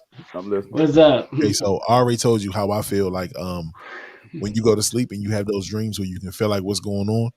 Yeah. Your soul travels to the other side. You have another body that you go to when you sleep. That's where your soul goes. Right? But not yeah. Sleepwalking is when your soul get lost. Like you like, all right, I'm God. But you like, hold on, shit, I'm still here. You feel me? But you still like stuck in between. That's my fuck that.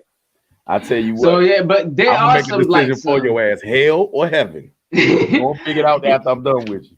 But yo, there are some very severe cases of sleepwalking. There's people who wander out in the streets from their house and shit, man. It gets very real with that sleepwalking stuff, man. Yeah, I couldn't do it. First of all, I'd be so nervous outside of the fact that I'm trying to hurt you. If you are